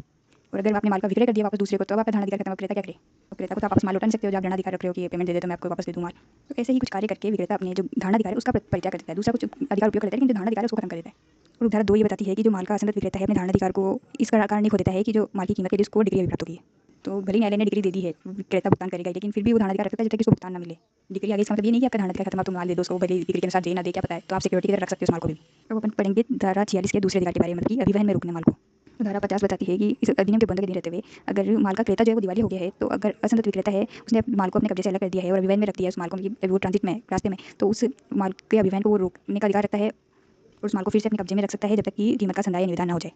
अब धारा 51 बताती है कि जो माल अभिवहन में है ये कब तक आ जाएगा, कालावधि क्या होगी अभिवहन में होने की। तो धारा 1 में बताया कि उस समय से जब क्रेता के पास माल को पारित करने के प्रयोजन से माल वाहक को या फिर अन्य उपनीता को परिदत्त किया जाता है, उस समय तक जब तक कि वो क्रेता या फिर उसके अभिकर्ता को परिदत्त न किया जाए, ये समझा जाएगा कि माल भी अभिवहन में, मतलब कि मैंने जैसे ही उसको वाहक को दिया और जब तक वो वाहक से क्रेता या फिर उसके एजेंट तक नहीं पहुंचा तब तक ये समझा जाएगा कि वो अभी अभिवहन में है। बीच का जो पीरियड है वो उसके मार्ग में रहने का कालावधि है। अब धारा 2 बताती है कि जो अगर कोई क्रेता या फिर उसका कोई अभिकर्ता उस माल का परिधान के लिए जो नियत गंतव्य स्थान है वहाँ पहुंचने से पहले ही उस माल को प्राप्त कर लेता है ना, तो आपका जो अभिवहन है वो उसका अंत हो जाएगा, मतलब कि मार्ग में तो रहेगा नहीं जैसे उसने प्राप्त कर लिया उस माल को। लेकिन एक प्रश्न उठा लोरेंस बनाम होफंग के मामले में, क्रेता और माल एक ही वाहन में अगर जा रहे हैं तो मार्ग में समाप्त नहीं होता है माल। जैसे कि कोई माल है जो नागपुर से दिल्ली जा रहा है और उसी सवारी गाड़ी में जो क्रेता है वो भी नागपुर से दिल्ली जा रहा है, और उसी दिन न्यायालय जो है जो क्रेता है उसको दिवालिया घोषित कर देता है। तो जो विक्रेता है वो स्टेशन मास्टर को एक तार भेजता है, उस माल को रोकने का निर्देश देता है, तो माल वैध रूप से मार्ग में रुका हुआ माना गया, क्योंकि जो माल के साथ यात्रा करने से माल की सुपुर्दगी नहीं हो जाती है, क्योंकि क्रेता ने उस माल की सुपुर्दगी वगैरह नहीं दी थी, बस कोइंसिडेंस था कि दोनों एक ही वाहन में जा रहे थे। माल जाना पहुंचना तो स्टेशन मास्टर के पास था और वहाँ से क्रेता कर लेता। और धारा 3 ये बताती है कि अगर नियत गंतव्य स्थान पर माल पहुंचते ही वो जो माल का वाहक है या फिर जो अन्य उपनीति है जो माल ले जा रहा है वो क्रेता से या फिर उसके अभिकर्ता से ये अभिस्वीकृति कर दे कि उस माल को वो क्रेता या अभिकर्ता के रूप में की ओर से धारण किए हुए है, तो जैसे ही वो अभिस्वीकृति देगा ना वैसे ही अब वो माल का अभिवहन में होना का जो समय है वो उसका अंत हो जाएगा, भले ही वो जो क्रेता है उस माल को आगे वो गंतव्य स्थान पर ले जाने के लिए उपदर्शित कर दे उसको। जैसे कि क्रेता ने एक माल वाहक को भेजा, वाहक क्रेता का जो गंतव्य वहाँ पहुंच के उसको फोन करके बोल दे कि आपका माल जो है मेरे पास पड़ा है, तो वो क्रेता का एजेंट हो गया जैसे उसने अभिस्वीकृति कर दिया। क्रेता बोल रहा है इसको ना जो मेरी दुकान है ना यहाँ आसपास वहाँ पहुंचा दो, अब भले वो ऐसे पूछ रहा है तो पहुंचा रहा है वापस गंतव्य में आ रहा है, लेकिन माल जैसे ही उस क्रेता की क्रेता से उसने अभिस्वीकृति कर दी ना वो क्रेता का एजेंट हो गया, तो वो आगे भी ले जा रहे हैं उस माल को, तो वो भी मार्ग में नहीं समझा जाएगा, जैसे उसने अभिस्वीकृति की वैसे ही वो अभिवहन में खत्म हो गया विक्रेता के लिए। तो अब धारा 4 बताती है कि अगर मान लो कि क्रेता है वो माल को लेने से मना ही कर रहा है और जो वाहक है या फिर उपनीता है उसने उसके पास उस माल का कब्जा है और विक्रेता भी उस माल को वापस लेने से इनकार कर रहा है, तो अब ये जो माल है ना ये अभिवहन में ही है, ये समझा जाएगा। मतलब अब जब वापस विक्रेता का कब्जा भी मन करे, जब तक वो विक्रेता उसको स्वीकार नहीं कर लेता तब तक विक्रेता का अधिकार है कि अब वो भी इनकार कर रहा है लेने से, तो कभी भी उसका मूड बने तो वापस ले सकता है उस माल को, ये समझा जाएगा कि वो माल गंतव्य में ही है, अगर वो आपके पास पड़ा ही ऐसे ही तो मान लो क्रेता का मूड बदल जाए वो उसको स्वीकार कर ले तो वो मतलब गंतव्य का अभिवहन का अंत हो जाएगा। तो जब तक कि दोनों ही स्वीकार नहीं करे उस माल को वहाँ के पास पड़ा है तब तक वो यही समझा जाएगा कि वो अभिवहन में ही है अभी। तो धारा 5 ही बताती है कि अगर माल का परिधान क्रेता द्वारा भाड़े लिए हुए किसी पोत पर किया जा रहा है तो जो माल के मास्टर के कब्जे में जो माल है वो वाहक के तौर पर है या फिर क्रेता के अभिकर्ता के रूप में, तो ये प्रश्न जो है विशिष्ट मामले की परिस्थितियों पर निर्भर करता है, क्योंकि सिर्फ भाड़ा क्रेता ने दिया है इसका मतलब ये नहीं कि वो जो मास्टर है वो क्रेता का एजेंट ही हो। क्रेता का एजेंट होने के लिए और परिस्थितियों को भी ध्यान में रखना होगा, क्योंकि हो सकता है कि वो जो पोत है वो क्रेता की हो, या फिर जो क्रेता को कोई एजेंट उस पोत पर उस माल को लदवा रहा है, तो ये एजेंट के रूप में वैसे वैसे चल जाएगा ना, वहाँ के कंट्रोल में क्रेता का हो जाएगा, जैसे उसका एजेंट उस माल को ले लेगा, लदवा लेगा। ये परिस्थिति पर निर्भर कर रहा है कि अगर जो पोत का जो भाड़ा है वो सिर्फ क्रेता ने दे दिया है, इसका मतलब ये नहीं कि जो वो वाहक है वो क्रेता का एजेंट हो जाए, उसके लिए और परिस्थितियाँ भी देखनी पड़ेगी। तो धारा 6 ये बताती है कि अगर वाहक खुद, विक्रेता नहीं, वाहक खुद या फिर जो उपनीता है वो माल पहुँचा रहा है, वो माल का परिधान क्रेता है उसके अभिकर्ता को करने से सदोष इनकार कर रहा है, तो ये समझ जाएगा कि अभिमान का अंत हो गया वहीं। अब ये जो है ना, क्रेता और वाहक के बीच में वाद हो गया, ये दोनों सुलटेंगे। जैसे ही उस वाहक ने सदोष रूप से क्रेता को परिधान करने से इनकार कर दिया ना, वैसे ही वो अभिमान में अंत हो गया। अब विक्रेता का कोई अधिकार नहीं उस माल पर, क्योंकि एक झगड़ा उत्पन्न हो गया यहाँ वाहक के बीच में और क्रेता के बीच में। लेकिन यहीं अगर वो वाहक जो है सदोष इनकार न करें, किसी कारण से, जैसे कि क्रेता या जो उसका अभिकर्ता है वो भाड़ा ही चुका नहीं रहे हैं, तो वो क्यों परिधान करेगा? तो जब तक वो भाड़ा सदोष इनकार नहीं कर रहा है ना, तो इसका मतलब वो अभिमान में है। जैसे ये वाहक ने एक माल को देने से इनकार किया, क्योंकि वो जो क्रेता था वो भाड़ा नहीं चुका रहा था, और वो भाड़ा लेने गया, अरेंजमेंट करने गया भाड़े के लिए, जब तक पता चला कि वो जो है दिवालिया हो गया है, और जो विक्रेता है वो उस वाहक को सूचना देता है कि उस माल का जो है परिधान मत करना, तो ये वैध रूप से माल को मार्ग में रोकना माना गया। लेकिन वो अगर सदोष रोकने वाली स्थिति हो जाती है, क्रेता और वाहक के बीच में झगड़ा हो जाता है, बात करने लग जाते हैं एक दूसरे के ऊपर, और फिर बीच में विक्रेता के कहता है अरे ये तो दिवालिया हो गया, इसको मत करना माल का परिधान, तो अब तो मैटर ही नहीं रहा विक्रेता का, तो वो जो जैसे उनके बीच में झगड़ा हुआ ना, वैसे ही वो मार्ग में रहना खत्म हो गया। अब विक्रेता को कोई अधिकार नहीं है वाहक को उसको ऑर्डर देने का कि इसको माल को मार्ग में रोकना है, नहीं रहना। तो उदाहरण 7 बताती है कि अगर क्रेता को या विक्रेता को माल का भागी परिधान हो भी है, तो भी विक्रेता जो है शेष माल को वाहन अभिमान में रोक सकता है। लेकिन वही कंडीशन यहाँ पे भी, अगर भागी परिधान ऐसी परिस्थितियों में किया गया जैसे दर्शित हो रहा हो कि वो सारे माल का कब्जा विक्रेता ने छोड़ने देने का करार किया है। ऐसा कब हो सकता है? जैसे कि एक ट्रांसपोर्ट कंपनी थी जो कि एजेंट के रूप में काम कर रही थी क्रेता के, विक्रेता ने सारा माल पहुंचा दिया उस ट्रांसपोर्ट कंपनी के पास, अब वो ट्रांसपोर्ट कंपनी भाग भाग करके उस क्रेता के पास पहुंचा रही है, तो अब जो शेष माल ट्रांसपोर्ट कंपनी के पास है उसको विक्रेता वापस नहीं ले सकता, क्योंकि उसने तो पूरे ही माल का कब्जा छोड़ दिया। अब धारा 12 ये बताती है कि विवरण में रोका कैसे जाता है। तो असंगत विक्रेता विवरण में रोकने के लिए अपने अधिकार का प्रयोग या तो माल पर वास्तविक कब्जा करके कर सकता है, जैसे कि वाहक को दे रखा है वो पीछे पीछे जाए उस वाहक के और रास्ते में उसको रोक के खुद अपने कब्जे में ले ले वास्तविक, या फिर जो वाहक है या फिर अन्य उपनीति है उसके कब्जे में माल है तो उसको अपने दावे की सूचना दे दे कि अरे उस माल को रास्ते में ही रोकना है, सूचना दे दो, फोन कर दो। अब आगे बताया किसी सूचना या तो उस व्यक्ति को जिसके कब्जे में माल है उस वाहक को दे दो, या फिर जो वाहक मान लो कि एजेंट के रूप में काम कर रहा है तो उसका जो मालिक है उसको सूचना दे दो कि अरे अपने नौकर को कहकर माल को माल में रुकवाना है। तो लेकिन अगर एजेंट वाली दशा है ना, तो आपको सूचना ऐसे परिस्थितियों में देनी होगी कि मालिक को उपयुक्त तत्परता से वो अपने सेवक या फिर अभिकर्ता को इतना समय दे पाए कि क्रेता या फिर उसके अभिकर्ता को वो परिधान करने से निवारित कर सके। जैसे कि अब तो आप हैंड टू हैंड कॉल करते हैं और वो हैंड टू हैंड मालिक अपने एजेंट को कॉल करेगा, हो जाएगा। लेकिन आप कॉल करने में इतना लेट हो गए हो कि अब तो वो जो क्रेता के पास वहाँ पहुंच ही गया होगा, आप कॉल लगाओगे मालिक को, मालिक लगाएगा उसको, तब तक तो वो पहुंच ही गया होगा। तो आपको इतनी उपयुक्त समय देना है, जल्दी करनी है बताने में कि वो टाइम से रोक सके उस अपने एजेंट को। अब धारा 2 बताती है कि अभियान में रोकने की जैसी सूचना माल के भाग को या फिर अन्य उपनीति को जो कि कब्जा रखता है माल पर उसको दी जाती है, तो ये अन्य उपनीति कौन होता है? जैसे माल भाग के पास गया, फिर वहाँ घाटपाल के पास वगैरह पे रहेगा भी, जो रेलवे स्टेशन के जो स्टेशन मास्टर वगैरह है वो भी रखे रहेंगे माल को, तो वो उपनीति के रूप में रखे हैं ना, माल भले रास्ते में नहीं लेकिन पहुँच तो गया वहाँ, तो वो उपनीति के रूप में है, उनको भी सूचना दोगे ना तो भी आप उसको रोक सकते हो, रास्ते में रोका हुआ माना जाएगा। तो चलो वाहक को या फिर उपनीति को कैसे भी आपने सूचना दे दी, तो अब ये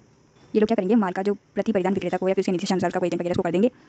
और ऐसे जो प्रति परिधान का जो भी व्यय आएगा वो विक्रेता ही उठाएगा। अब आगे अपन पढ़ेंगे कि क्रेता अगर ऐसे माल को बेच देता है या फिर विक्रेता कब उस माल का आगे अंतरण कर सकता है। उदाहरण 53 बताती है कि अगर मान लो क्रेता ने उस माल को वापस या तो बेच दिया या फिर गिरवी रख दिया तो उसका क्या प्रभाव होगा। जैसे कि जिस माल पर विक्रेता धारणाधिकार या फिर अभियान में रोकने का अधिकार रखता है, उस माल को अगर क्रेता ने विक्रय या फिर अन्य व्यय के तरीके से अंतरित कर दिया है, तो इस अंतरण का दत्त विक्रेता के धारणाधिकार या फिर अभियान में रोकने के अधिकार पर कोई प्रभाव नहीं पड़ेगा, जब तक कि ये जो अंतरण है अपने विक्रेता की अनुमति से ना किया हो। तो मतलब कि क्रेता को माल मिला ही नहीं, उससे पहले ही वो किसी और को वो माल बेच दे रहा है, और वो अगर विक्रेता की अनुमति के बिना ऐसा नहीं कर रहा है तो उस अगले जो उसने विक्रय किया उसका कोई प्रभाव नहीं रहेगा, विक्रेता अपना अधिकार उपयोग कर सकता है उस माल पर। लेकिन यही सिचुएशन ये है कि विक्रेता की सहमति से वो आगे अंतरित कर रहा है, तो अब विक्रेता ने तो खुद ही परित्याग कर दिया मतलब अपने अधिकारों का, तो अब विक्रेता उस माल को नहीं रोक पाएगा। परंतु मैं ये बताया कि अगर माल का जो हक का दस्तावेज है वो क्रेता को अंतरित कर दिया जाता है और विधि पूर्वक रूप से, तो अब अगर उस दस्तावेज को क्रेता किसी अन्य व्यक्ति को अंतरित कर देता है और जो अन्य व्यक्ति है वो दस्तावेज को सद्भावपूर्वक प्रतिफल के बदले प्राप्त कर लेता है, और ऐसा अंतरण जो है विक्रय के रूप में, मतलब विक्रय किया क्रेता ने वापस इन हक के विलेखों को क्रेता को परिदत्त करके, तो अब जो है विक्रेता अपने धारणाधिकार या फिर इसको अभियान में रोकने के अधिकार से विफल हो जाएगा। लेकिन अगर ऐसा जो क्रेता जो वापस उस हक के विलेख को अगर गिरवी रख रहा है, विक्रय कर रहा है, तो कोई अधिकार नहीं रहेगा पुराने वाले विक्रेता का। लेकिन अगर गिरवी रखा है क्रेता ने तो, या फिर अन्य कोई मूल्यार्थ व्ययन किया है, विक्रय किया है तो अधिकार खत्म होता है, लेकिन गिरवी या फिर अन्य मूल्यार्थ व्ययन में क्या होगा, वो जो असंगत विक्रेता है वो अपने धारणाधिकार या फिर अभियान में रोकने के अधिकार का प्रयोग अंतरिति के अधिकारों के अधीन करेगा। मतलब कि जो व्यक्ति उसको गिरवी रखा हुआ है ना उसके अधिकारों के अधीन, मतलब आपको उसके अधिकार का भी ध्यान रखना होगा। गिरवी रखा है ना उसने, तो जो भी उसने दंड वगैरह दिया होगा क्रेता को, तभी उसने हक का विलेख उसके पास गिरवी रखा, तो आप उसका भुगतान कर दो। या तो जैसे कि मान लो अंता ने बंता को 1 लाख रुपये में कोई माल बेचा और उसकी रेलवे बिल्टी जो है बंता को दे दी, तो बंता ने उस बिल्टी को गिरवी रख दिया 50,000 रुपये में संता के पास। अब जो है बंता दिवालिया हो गया, तो अब क्या करेगा, अंता संता के पास जाएगा और 50,000 रुपये उसको दे देगा और वो बिल्टी को वापस प्राप्त कर लेगा। अब वो उस माल को मार्ग में रोक सकता है। तो जो विक्रेता है ना उसको जो अगला अंतरिति है ना उसके अधिकारों को ध्यान में रखते हुए अपने अधिकार को प्रयोग करना पड़ेगा। और धारा 2 एक और बताती है कि अगर अंतरण गिरवी के रूप में हुआ है तो असंगत विक्रेता गिरवीदार से ये अपेक्षा भी कर सकता है कि वो जहाँ तक संभव हो गिरवी द्वारा प्रतिभूत रकम की जो तुष्टि है वो प्रथमतः क्रेता के किसी अन्य माल या प्रतिभूति से करा ले जो कि गिरवीदार के हाथों में है और वो क्रेता के विरुद्ध उसको काम में ले सकता है। तो यही ट्रांसफर ऑफ प्रॉपर्टी एक्ट में भी ये मार्शलिंग है ना, इसका सेल में और मॉर्गेज दोनों में अपन पढ़ते हैं ये। और भी कोई प्रतिभूति वगैरह है क्रेता की तो उसको पहले बेच लो, मेरे माल को बाद में अगर जरूरत पड़े तो बेचना। अब धारा 54 में बताया हुआ है कि धाराधिकार या फिर अभियान में रोकने से जो विक्रय की संविदा है उसका विखंडन नहीं होता है साधारणतः, और इसी धारा में भी बताया हुआ है कि पुनः विक्रय कैसे कर सकता है जो विक्रेता है उस माल का। तो धारा एक ही बताती है कि इस धारा के बंधों के अधीन रहते हुए अगर असंगत विक्रेता द्वारा अपने धारणाधिकार या अभियान में रोकने के अधिकार का प्रयोग किया है, इस अधिकार से ही सिर्फ विक्रय की संविदा जो है विखंडित नहीं हो जाती, विक्रेता ने अपने पास माल रख रखा है ना, अभी विक्रेता जैसे ही भुगतान कर देगा तो वापस जो संविदा है वो तो जिंदा है, ये भी उसको वापस परिधान कर देगा माल का। लेकिन धारा 2-3 कंडीशन बताइए। तो पहला तो माल अगर विनश्वर प्रकृति का है या फिर जो असंगत विक्रेता है उसने उस पर धारणाधिकार या फिर उसको अभिमान में रोकने के अधिकार का प्रयोग कर दिया है। तीनों सिचुएशन में मतलब मान लो अगर माल विनश्वर प्रकृति का है या फिर असंगत विक्रेता के पास वो माल था, उस पर धारणाधिकार का उपयोग कर लिया है, फिर वो अभिमान में था तो उसको अभिमान में रोककर उसका धारणाधिकार का प्रयोग कर लिया। किसी भी दशा में जो विक्रेता अगर चाह रहा है कि उसका पुनर्विक्रय करना, माल का पुनर्विक्रय करना है, तो वो समय आशय की सूचना क्रेता को देगा। और अब जो क्रेता है युक्तियुक्त समय के अंदर कीमत का संधान नहीं कर रहा है, निदान नहीं कर रहा है, तो असंगत विक्रेता जो है युक्तियुक्त समय के अंदर माल का पुनर्विक्रय कर सकेगा। और जो क्रेता ने संविदा का भंग किया है ना, उससे अगर कोई भी हानि हो रही है मूल विक्रेता को, तो उसकी नुकसानी वसूल कर सकता है वो क्रेता से। और साथ में क्रेता को अगर पुनर्विक्रय से लाभ हो रहा है ना, उसका हकदार भी क्रेता नहीं होगा, क्योंकि जो मेन संविदा है वही भंग हो जा रही है ना। क्रेता और विक्रेता के बीच की जैसी सूचना दे दी उसने, वो नहीं कर रहा है तो भंग कर दिया उसने। अब विक्रेता उस माल को पुनः बेच रहा है और वो ज़्यादा रेट पे बिक गई, उसको लाभ हो गया, तो वो क्रेता का थोड़ा अधिकार इस लाभ पर। लेकिन अगर विक्रेता पुनः विक्रय बिना सूचना दिए कर रहा है क्रेता को, तो असंगत विक्रेता को अगर जो कोई नुकसान हो जाता है तो वो उस क्रेता से वसूल भी नहीं कर सकता है। और अगर क्रेता को पुनर्विक्रय से कोई लाभ होता है तो वो लौटाना भी पड़ेगा उसको, क्योंकि जैसे आपने सूचना नहीं दी और फिर पुनर्विक्रय कर दिया तो अपने रिस्क पर कर दिया ना। अभी संविदा आपकी चली रही थी, सूचना देते वो मना करता तो भंग होती। अभी तो क्रेता ही मालिक हो गया, मतलब मान लो उस क्रेता की वस्तु का आपने विक्रय कर दिया, तो अगर नुकसान हो गया तो आप ही भुगतोगे, क्रेता से आप वसूल नहीं कर सकते उस नुकसान को। लेकिन अगर लाभ हो गया तो आपको क्रेता को देना पड़ेगा। भले ही आपका जो ट्रांजेक्शन हुआ था उसका पैसा आप काट लो, लेकिन लाभ हुआ है तो लाभ तो उसका क्रेता को देना पड़ेगा, क्योंकि माल तो क्रेता का था। लेकिन धारा 3 बताती है कि अगर असंगत विक्रेता अपने धारणाधिकार या फिर अभिमान में रोकने के अधिकार का प्रयोग करता है और उस माल को पुनर्विक्रय कर देता है, तो जो नया क्रेता है ना वो मूल क्रेता के विरुद्ध अच्छा ही अधिकार प्राप्त करेगा, भले ही जो विक्रेता है उसने मूल क्रेता को पुनर्विक्रय की सूचना दी हो या ना दी हो, कि उसने सद्भावनापूर्वक कार्य किया है। धारा 4 एक और कंडीशन बताती है कि अगर विक्रय इस अधिकार को अव्यक्त आरक्षित करते हुए किया गया था कि अगर क्रेता भुगतान नहीं करेगा तो उसका पुनर्विक्रय कर दिया जाएगा। तो ऐसी दशा में जैसे ही क्रेता व्यतिक्रम करेगा और माल का पुनर्विक्रय होगा ना, तो वैसे ही मूल विक्रय जो है उसकी संविदा विखंडित हो जाएगी और जो विक्रेता है वो क्रेता से नुकसानी के लिए दावा भी करेगा, क्योंकि आपने पहले ही बता दिया था कि अगर व्यतिक्रम करोगे तो पुनर्विक्रय होगा। जैसे व्यतिक्रम किया संविदा विखंडित हो गई, अब जो क्षतिपूर्ति है वो आपको विक्रेता को करनी पड़ेगी। यहाँ सूचना देने का कोई मैटर नहीं आ रहा, तो धारणाधिकारी को अधिकार का प्रयोग करना है। उस क्लियर कॉन्ट्रैक्ट में ही अपन ने बता रखा था जैसे भुगतान करोगे मैं इसको वापस भेज दूंगा। जैसे उसने भुगतान किया आपने वापस बेचा और उसने विखंडित भी कर दी संविदा, तो आप नुकसानी भी लोगे इससे। अब अध्याय 6 संविदा भंग के क्या प्रभाव होंगे, कौन वाद ला पाएगा। तो धारा 55 में तो कीमत के लिए वाद है, मतलब कि विक्रेता का अधिकार है तो माल के विरुद्ध अधिकार होता है और एक क्रेता के विरुद्ध अधिकार होता है, तो वो यही है धारा 55 में। तो धारा 1 में तो बताया हुआ है कि अगर संविदा के अधीन माल की संपत्ति जो है क्रेता में संक्रांत हो गई है और क्रेता जो है संविदा के निबंधनों के अनुसार माल का संदाय करने में उपेक्षा कर रहा है, तो विक्रेता जो है कीमत के लिए उसके विरुद्ध वाद आ सकता है, क्योंकि संपत्ति तो उसमें चली गई, क्रेता की हो गई माल, तो अब कीमत के लिए वाद आ सकता है। वो धारा 2 ये कहती है कि मतलब मान लो कीमत का भुगतान एक निश्चित दिन होना था, लेकिन अभी भले ही संपत्ति का जो है हस्तांतरण नहीं हुआ है, तो अगर विक्रय की संविदा के अधीन कीमत इस बात को दृष्टि में लाए हुए बिना कि जो माल का परिधान हुआ है या नहीं हुआ है, किसी निश्चित दिन देय हो रहा था, लेकिन क्रेता उस दिन में संदाय करने में उपेक्षा कर रहा है, तो विक्रेता उसके विरुद्ध कीमत के लिए वाद ला सकता है, यद्यपि उसने माल में की जो संपत्ति है उसका भी अंतरण नहीं हुआ है या फिर उसने जो माल है उसका संविदा के मध्य विनियोजन भी नहीं किया। क्योंकि अगर पेमेंट एडवांस में होना था एक निश्चित दिन और उस दिन पेमेंट नहीं हो रहा है, तो भले अभी आपने उस माल को बनाया नहीं हो या फिर जिस तरीके से उसको विनियोजित करके तैयार रखना था वैसे नहीं किया और क्रेता को उसको अंतरित भी नहीं हुआ है, तो भी पेमेंट पहले होना था, तो पेमेंट के लिए आप पहले वाद ला सकते हो। अब धारा 56 बताती है कि जहाँ क्रेता जो है माल का प्रतिग्रहण नहीं कर रहा है, प्रतिग्रहण नहीं कर रहा है तो संदाय तो कहाँ से करेगा। तो प्रतिग्रहण करने और संदाय करने में अगर वो उपेक्षा कर रहा है, तो जो विक्रेता है उसके प्रतिग्रहण से जो नुकसानी हो रही है उस नुकसानी के लिए वाद ला सकता है उसके विरुद्ध। तो ये नुकसानी कैसे निर्धारित होती है, तो अनुबंध अधिनियम के संविदा अधिनियम के धारा 73 के अनुसार निर्धारित होगी। इसमें क्या होगा कि जो इनकार करने से जो भी हानि हुई है माल को, उस माल की देखरेख का जो भी व्यय आया और माल नहीं देने से अगर उस माल के बाजार मूल्य में अंतर आ गया, वो कम मूल्य पे बिकेगा, तो अंतर की वसूली कर सकते हो आप। तो ये नुकसानी वगैरह जो धारा 73 के अनुसार निर्धारित होगी, जो कि संविदा अधिनियम में होता है। तो ये दोनों तो गए, चलो यहाँ तक मैंने पढ़ लिया विक्रेता के अधिकार। अब धारा 57 से शुरू होते हैं क्रेता के अधिकार। अगर धारा 57 में बताया है कि विक्रेता माल का परिधान करने में अगर उपेक्षा कर रहा है या सदोष इनकार कर रहा है, तो क्रेता भी उस परिधान के लिए नुकसानी के लिए वाद विक्रेता के विरुद्ध ला सकता है। अब धारा 58 बताती है कि विनिर्दिष्ट अंतोष अधिनियम के अध्याय 2 के उपबंधों के अधीन रहते हुए अगर किसी विनिर्दिष्ट या फिर अभिनिश्चित माल के परिधान की संविदा है, किसी संविदा का विनिर्दिष्ट अंतोष पाने के लिए विनिर्दिष्ट पालन कराने के लिए उस माल का विनिर्दिष्ट और अभिनिश्चित होना तो जरूरी होता है ना। तो इस परिधान के लिए कोई संविदा है उसके भंग के लिए कोई वाद लाया हुआ है, तो अगर न्यायालय ठीक समझे और वादी आवेदन करे तो अपनी डिग्री द्वारा वो प्रतिवादी को ये विकल्प दिए बिना कि वो नुकसानी देकर माल को अपने पास रख ले, ये निर्देश दे सकता है कि वो संविदा का विनिर्दिष्ट पालन करे। तो विनिर्दिष्ट अनुच्छेद अधिनियम के अध्याय 2 के जो बंद है उसको ध्यान में रखना पड़ेगा। लेकिन तो उसमें क्या है कि एक तो माल निश्चित होना चाहिए, उसकी जो क्षतिपूर्ति है वो पर्याप्त उपचार नहीं होनी चाहिए और माल जो है अनोखा और मूल्यवान होना चाहिए। तो न्यायालय प्रतिवादी को निर्देश दे सकता है कि वो जो नुकसानी है वो देकर उस माल को अपने पास रखने की बजाय उस माल को ही परिदत्त करे क्रेता को। और ये जो डिग्री होगी ये या तो अशर्त हो सकती है, कोई शर्त ना हो, या फिर जो नुकसान या कीमत के संदाय के विषय में या फिर अन्यथा निबंधनों सहित शर्तों वाली भी हो सकती है। तो मतलब कि डिग्री में शर्त भी हो सकती है कि जो क्रेता को नुकसानी हुई भंग के लिए वाद है तो उस नुकसानी को दे दो, या फिर क्रेता पर कोई शर्त लगाई जा सकती है कि वो जो कीमत का संदाय टाइम से कर दे, या फिर पहले कीमत का संदाय करे, जब उसके लिए वो वस्तु इतनी कीमती है तो पहले कीमत का संदाय करे तब जाके वो वस्तु विक्रेता उसको देगा। तो ये शर्त लगा सकती है न्यायालय, जो भी सही ठीक समझे। और ये जो वादी द्वारा आवेदन है ना विनिर्दिष्ट पालन का, डिग्री से पूर्व किसी भी समय किया जा सकता है, क्योंकि वो वाद तो संविदा भंग के लिए लाया तो मतलब उसको नुकसानी चाहिए, तो उस वाद में वो कभी भी आवेदन भी कर सकता है कि वो जो माल ही मेरे को परिदत्त कराया जाए। अब धारा 59 ये बताती है कि वारंटी का अगर भंग हो रहा है तो उसका उपचार क्या है। जहाँ वारंटी का भंग भी क्रेता द्वारा किया गया है या फिर क्रेता ये निर्वाचन कर रहा है कि वो जो गारंटी शर्त थी उसको वारंटी मान ले, या फिर वो मानने के लिए विवश ही है शर्त को वारंटी की तरह। निर्वाचन तो कैसे कर रहा है कि शर्त थी उसने जो भी माल खरीदना था वही माल वो दे, लेकिन उस जो दूसरा माल दिया है उसको एक्सेप्ट कर ले रहा है। निर्वाचन कर रहा है मतलब वो जो शर्त थी उसका वो वारंटी मान ले रहा है,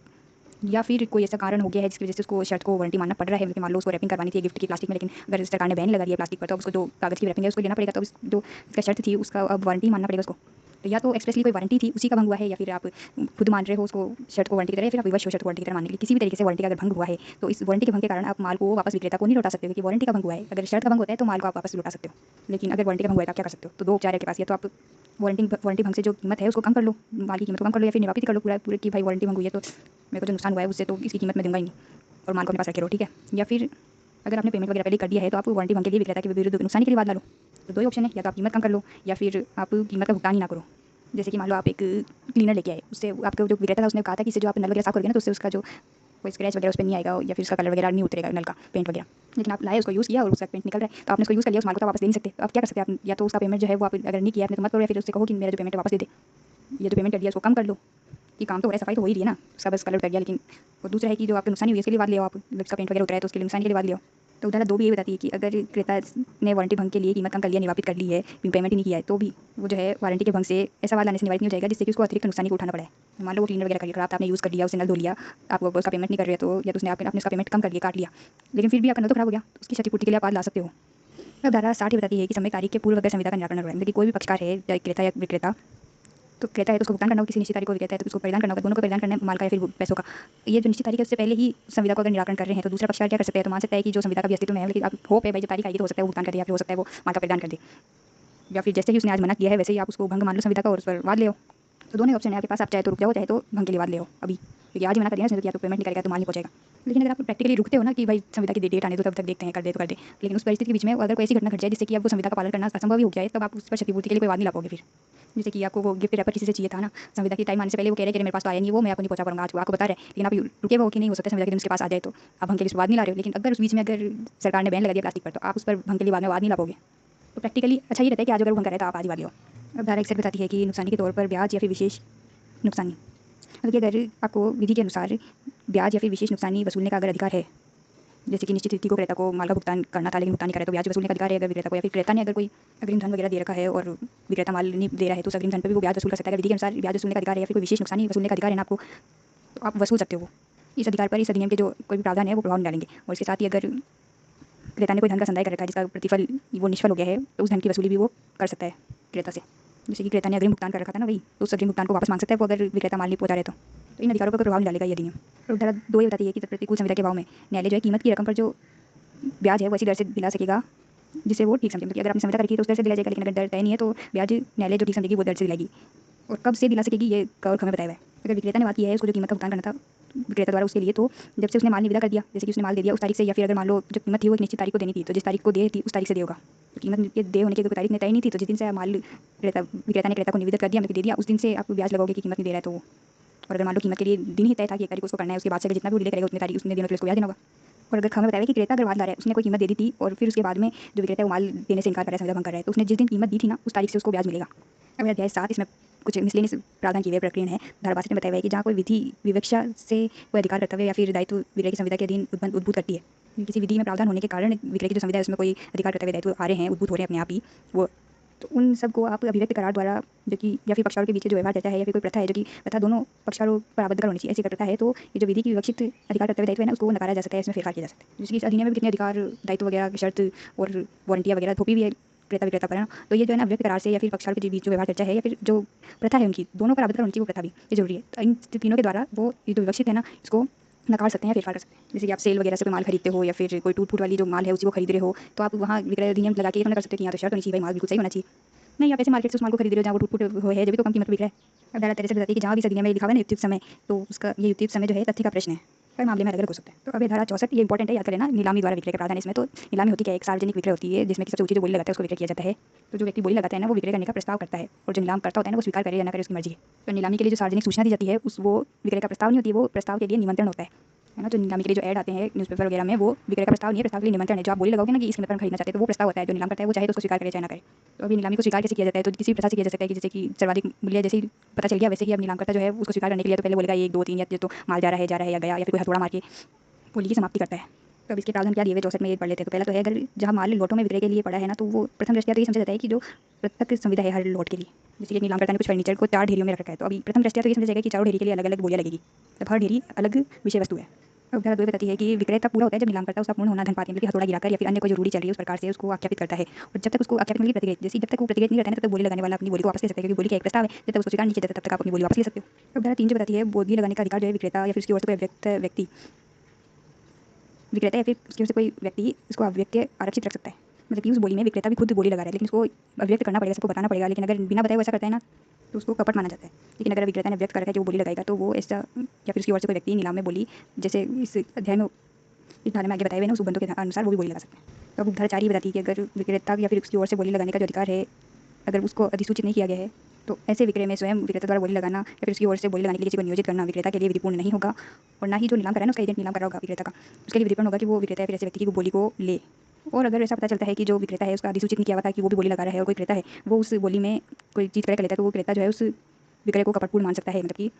शून्य कर सकता है, शून्य करनी हो जाएगी ये जो विक्रय है नीलाम द्वारा। अगर 5 बताती है कि विक्रय जो है किसी आरक्षित कीमत या अपसेट कीमत के अधीन होना भी अधिसूचित किया जा सकता है। क्योंकि आरक्षित कीमत क्या होती है, जो नीलाम करता जो है इस कीमत से कम कीमत पर उसको नहीं बेचेगा, तो इसको सरकारी बोली भी कहते हैं। लेकिन अगर कीमत आरक्षित कर ली जाती है ना और अधिसूचित कर दी जाती है कि इतनी कीमत से तो कम में नहीं बिकेगा, तो जो अगर उस कीमत के बराबर या फिर उससे ज़्यादा की जो भी बोली लगेगी ना, तो उसको लेने के लिए आप बाध्य हो जाते हो। ऐसे तो आपके पास विवेक होता है कि भाई ज़्यादा लगाओ चाहे कम लगाओ, तो वो नीलाम करता है उस बोली को स्वीकार करे ना करे, उसकी इच्छा होती है। लेकिन अगर आरक्षित मूल्य लगा हुआ है ना, तो उस जो बराबर का जो मूल्य होता है फिर उससे अधिक मूल्य होता है उसको स्वीकार करना ही पड़ता है। अब धारा 6 बताती है अगर कोई विक्रेता है जो अवदेशित बोली का प्रयोग कर रहा है कीमत बढ़ाने के लिए, तो ये विक्रय भी क्रेता के विकल्प पर शून्य करनी हो जाता है। मतलब कि क्रेता चाहे तो उसको शून्य घोषित कर सकता है। मतलब कि विक्रेता है ना, उस नीलामी चल रही है तो उसने एक अपने एजेंट को नियुक्त कर रखा है कि वो जो बस बोली का जो मूल्य है उसको बढ़ाने के लिए बैठा है। तो ऐसा जो विक्रेता है वो क्रेता के विकल्प पर शून्य करनी हो जाता है। अब कुछ चीज़ें इसमें नहीं बताई, जैसे कि दो व्यक्ति अगर विक्रेता को हानि पहुंचाने के उद्देश्य से ये ठहराव कर लेते हैं कि वो एक दूसरे के विरुद्ध बोली नहीं लगाएंगे, तो ये जो उनके बीच में